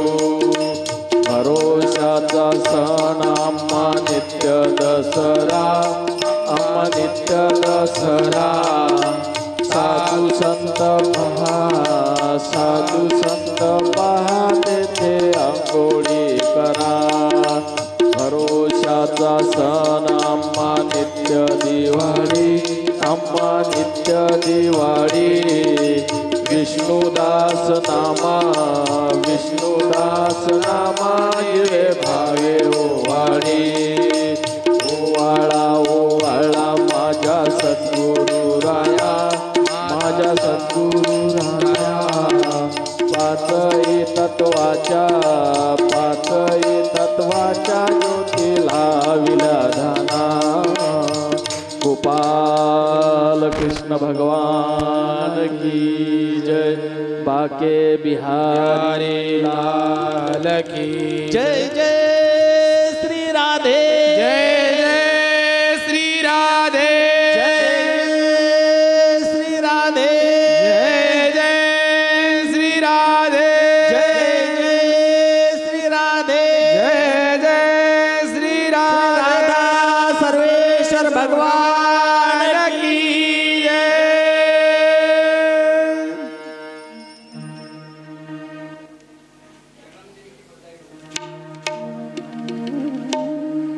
परम पूजनीय महाराज जी को जन्मदिन की बधाई हो, बधाई हो, परम पूजनीय महाराज जी को जन्मदिन की बधाई हो, बधाई हो, परम पूजनीय महाराज जी को जन्मदिन की बधाई हो, बधाई हो. बधाई हो.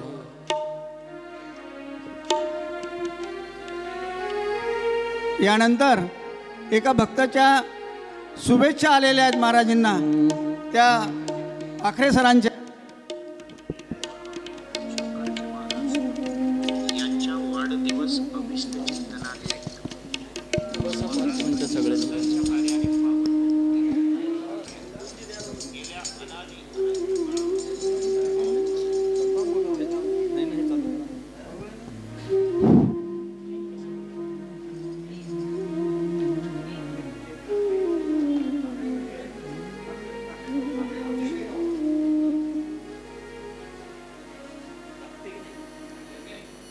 ही भूमी देवादिक ऋषी तपस्वी यांच्या तपाने तर संत महंतांच्या सात्विक प्रबोधन कार्याने सुगंधित झाली आहे. या मातीला जशी वीरांच्या शौर्याची गाथा आहे, तशीच संतांच्या धैर्याची परंपरासुद्धा आहे. याच भूमीतून संत पुंडलिकाने साक्षात परमात्मा पांडुरंगाला आईवडिलाच्या सेवेसाठी वेळ मिळावा म्हणून 28 युगापासून पंढरपुरामध्ये विटेवर उभे केले आहे. सेवा परमो धर्म हा या मातीचा गुणविशेष आहे. संत ज्ञानेश्वर माऊलींनी याच मातीमध्ये संतांच्या वैष्णव संप्रदायाच्या वैभवशाली प्रबोधन धर्म कार्याच्या इमारतीचा भक्कम पाया रचला. त्या इमारतीचे मजबूत शिला होण्याचे भाग्य संत नामदेव महाराजांना लाभले, तर संत एकनाथ महाराजांनी त्यावर वैभवशाली घुमट चढविण्याचे कार्य करून आदर्श प्रस्थापित केला. आणि ज्यांना या धर्ममंदिराचा कळस होण्याचे भाग्य लाभले ते जगद्गुरू संत तुकोबाराय तर अवघ्या प्रबोधन परंपरेचे मुकुटमणी ठरले. संत बहिणाबाई यांच्या शब्दात सांगायचे झाल्यास, संत कृपा झाली इमारत फळा आली. ज्ञानदेवे रचिला पाया, उभारिले देवालया. नामात तयाचा किंकर, जेने केला हा विस्तार. नाथ दिला स्तंभ, तोची मुख्य आधार. तुका झालासे कळस, भजन करासा अवकाश. अशाच संत महंतांच्या परंपरेतील एक महान तपस्वी आमचे गुरुवर्य, जागृती या संस्कार गुरुकुलाचे अध्यात्म कुलगुरू, परम आदरणीय शंकरजी महाराज होय. सतत परमात्मा श्रीकृष्णाचे नाम मुखी घेऊन प्रभूचे कार्यात जीवन व्यतीत करणारे महाराजजी एक परम आध्यात्मिक विभूती होत. त्यांच्या सहवासातील प्रत्येक क्षण हा सात्विक आनंदाने भारावलेला असतो. प्रत्येकाशी प्रेमाने बोलणे, प्रत्येकाची आस्थेने चौकशी करणे हा त्यांचा स्वभाव विशेष आहे. अध्यात्माविषयी चर्चा, सतत काहीतरी जीवन हिताचा उपदेश करण्याचे कार्य महाराजजी नेहमी करत असतात. शिव महात्म्य हा ग्रंथ तर परम आदरणीय महाराजजींच्या लेखनाने शिवभक्तांना अध्यात्माची एक पर्वणीच प्राप्त झाली आहे.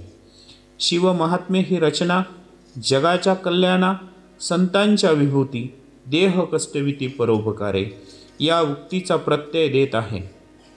आता त्याचे पारायण व त्यावर महाराजांची प्रवचनाची मालिका यामुळे सर्व भक्तांना शिव विचाराची एक पर्वणी श्रोत्यांना लाभली आहे. महाराजजींच्या सहवासाने पुनीत झालेल्या सर्व भक्तांना एक खूप मोठा ठेवा या ग्रंथाच्या निमित्ताने लाभला आहे. या ग्रंथातून भक्तीचा महिमा तर आहेच, सोबतच भारतीय अध्यात्म विचार साकल्याने मांडला आहे. मानवी जीवनातून दुःखाची निवृत्ती व परमसुखाची प्राप्ती करण्यासाठी प्रत्येकाने आपल्या जीवनात एक तत्व नाम दृढ धरी म्हणा, हरिसी करुणा येईल तुझी हा नामविचार महाराजांनी प्रकर्षाने मांडला आहे. जीवनात साधनेपेक्षाही विचारशुद्धता खूप महत्त्वाची आहे, असा विचार महाराज सातत्याने मांडत असतात. तुमचा शुद्ध विचार व शुद्ध भावच तुम्हाला परमात्म्यापर्यंत पोहोचवित असतो. अध्यात्मामध्ये भाव सर्वात महत्त्वाचा आहे. हा भाव संत चोखोबा महाराज आपल्या शब्दात सांगतात. ऊस डोंगा परी रस नव्हे डोंगा, काय भुललासी वरली या रंगा. नदी डोंगा परी भाव नव्हे डोंगा, काय भुललासी वरली या रंगा. कमान डोंगा परी तीर नव्हे डोंगा, काय भुललासी वरली या रंगा. चोखा डोंगा परी भाव नव्हे डोंगा, काय भुललासी वरली या रंगा. परमादरणीय महाराजजी हे भाव जाणतात अशी आपली सर्वांची अनुभूती आहे. कथास्थळी कुणी महाराजजींना हार घालण्यासाठी गर्दी करत असेल तर ते भक्तांना म्हणतात, ज्या ठिकाणी साक्षात भगवंत विराजमान आहे तिथे कुणाचेही दर्शन घेऊ नये, हार तर घालूच नये. आम्हाला या विचाराने अतिशय भारावून गेल्यासारखे वाटते. माऊलींचे ओवीत सांगायचे झाल्यास, चंद्र तेथे चंद्रिका, शंभू तेथे अंबिका, संत तिथे विवेका, असने कीजी. वेगवेगळ्या तीर्थक्षेत्राच्या ठिकाणी आळंदी, द्वारकाधाम, शुकताल अशा पावन तीर्थांवर आपणा सर्वांना कथा ऐकण्याचा योग महाराजजींच्या गुरुमुखातून आला. जीवन धन्य झाल्याची अनुभूती शब्दात सांगता येत नाही. महाराजांची भागवत कथा जीवन पावन करणारी आहे. जीवनाची उदात्तता व भव्यता लक्षात घेऊन साक्षात भगवंताच्या नामात व धामामध्ये आहे. हा महाराजांचा विचार खूप महनीय वाटतो. जीवनातील सर्व सुख प्राप्त झाल्याचा अनुभव साक्षात येतो. अंतरंगात साक्षात भगवंताच्या प्राप्तीचा भाव असेल तर सर्व काही साधने मिळून पण त्या दिशेने वाटचाल करीत असतो. फक्त त्याला गुरुकृपा व त्याच्यावरील आपली निष्ठा अचल असावी लागते. जो कोणी अशी श्रद्धा बाळगून साधना करेल त्याला निश्चित परमात्मा दर्शन देणार असा सार्थ विश्वास वाटतो. महाराजजींनी हा भाव संसार सांभाळून जोपासण्याचा मार्ग दाखविला आहे. न लगे सायास जावे वनांतरा, सुखे येतो घरा नारायण. या ओवीचा प्रत्यय आल्याशिवाय राहत नाही. एक योगायोग असा आश्चर्यकारक वाटतो. महाराजांचा जन्मदिन म्हणजे गीता जयंती. भगवान श्रीकृष्णांनी ज्या अर्जुनाला गीतेचा उपदेश केला तो दिवस, जय श्रीकृष्ण या नामाचा गजर महाराजांनी आयुष्यभर आपल्या शिष्यांच्या मुखातून केला. तो उपदेशच नव्हे काय, त्याच बळावर असंख्य शिष्यांनी आपल्या आयुष्याची धन्यता प्राप्त केली आहे. श्री देवेंद्रभाऊ मेतकर महाराजजी यांच्या समवेत चारी धामाचा पायी प्रवास, पायी यात्रा करून महाराजजींना सावलीसारखी सोबत देत असतात. जीवनाची कृतार्थता पाहावयास या माध्यमातून मिळते. जागृती आश्रमाची निर्मिती हा एक अनोखा अनुभव आहे.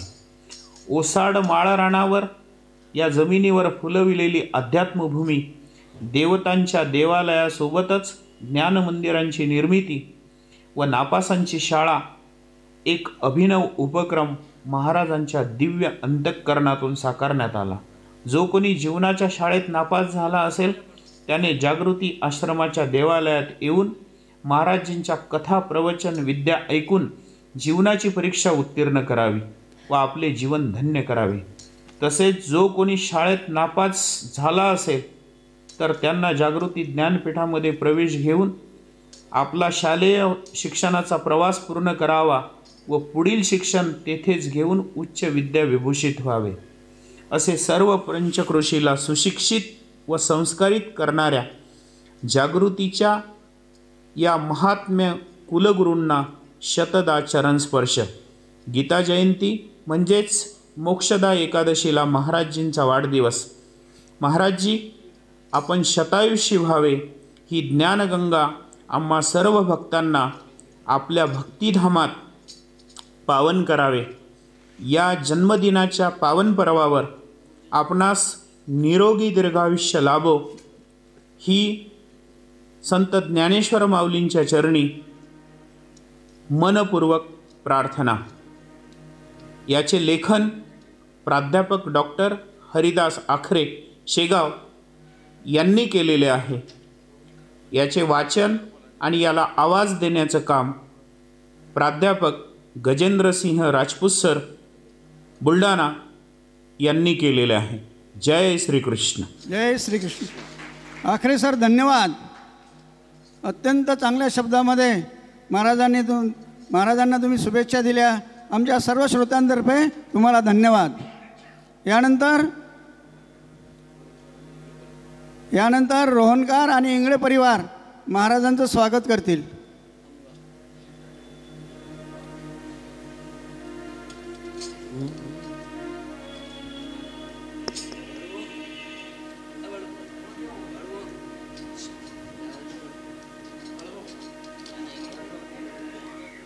चला या.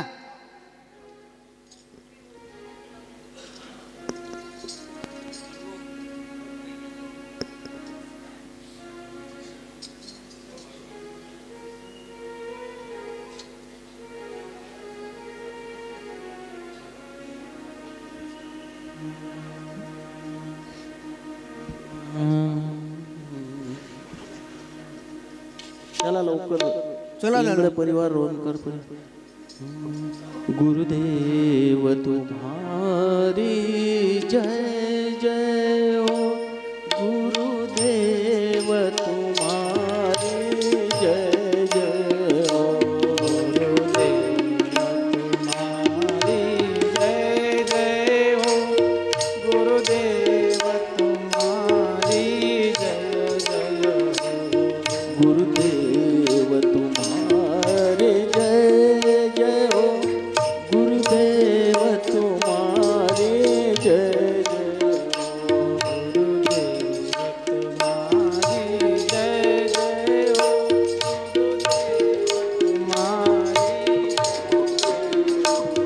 गुरुदेव तुम्हारे जय जय हो. गुरुदेव तुम्हारी जय जय हो.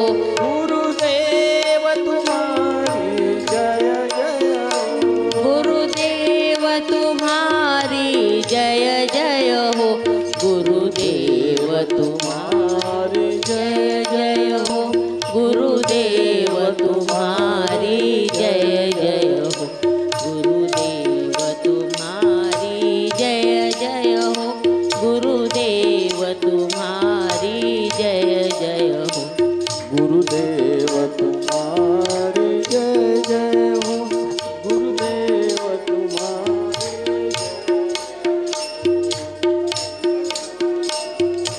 जय जय हो, गुरुदेव तुम्हारी जय जय हो, गुरुदेव तुम्हारी जय जय हो, गुरुदेव तुम्हारी जय जय हो, गुरुदेव तुम्हारी जय जय हो, गुरुदेव तुम्हारी जय जय हो, गुरुदेव तुम्हारी जय जय हो, गुरुदेव तुम्हारी जय जय हो, गुरुदेव तुम्हारी जय जय हो, गुरुदेव तुम्हारी जय जय हो, गुरुदेव तुम्हारी जय जय हो, गुरुदेव तुम्हारी जय जय हो, गुरुदेव तुम्हारी जय जय हो, गुरुदेव तुम्हारी जय जय हो, गुरुदेव तुम्हारी जय जय हो, बालकृष्ण भगवान की जय. यानंतर अश्विनभाई पटेल, चला लवकर लवकर या.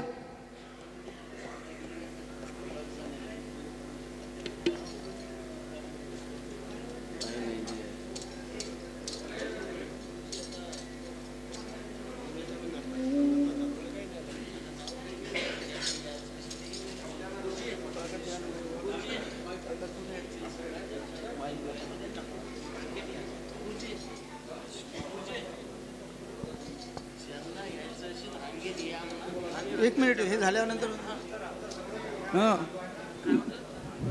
हां हां बा नाही हे जाईल.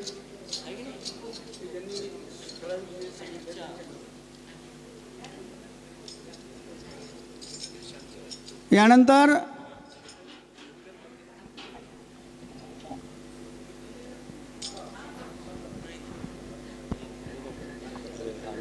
जय श्रीकृष्ण. सगळ्यांच्या भेटीसाठी उद्या 8 वाजतापासून आम्ही इथे बसू. 9ला प्रवचन सुरू होईल.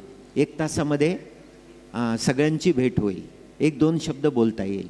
सगळ्यांनी रांगेमध्ये येऊन आमची भेट घ्यावी उद्या सकाळी 8 वाजता. जय श्रीकृष्ण.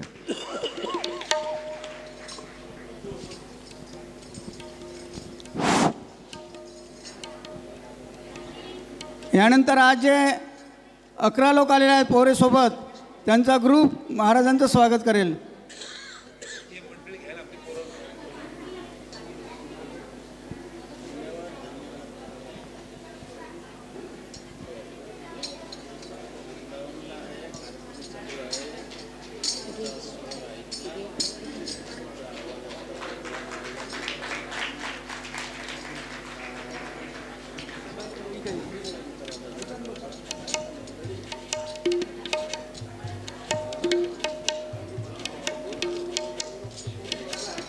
महाराजांनी दिलेल्या सूचनेप्रमाणे महाराजजी उद्या सर्वांना 8 वाजता इथे बसणार आहेत आणि सर्वांना प्रत्येकाला वैयक्तिक दर्शन देणार आहेत. तेव्हा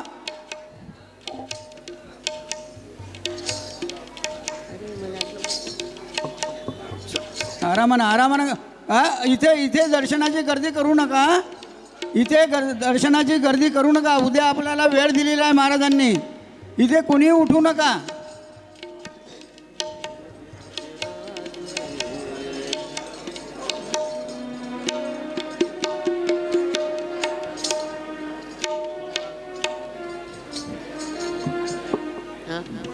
खाली पहा.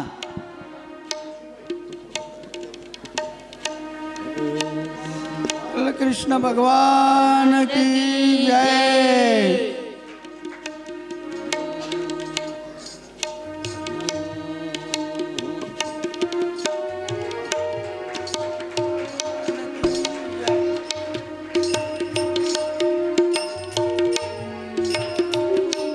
ज्यांचं दर्शन झालं ते बाजूला होऊन जा. ज्यांचं दर्शन झालं ते बाजूला होऊन जा.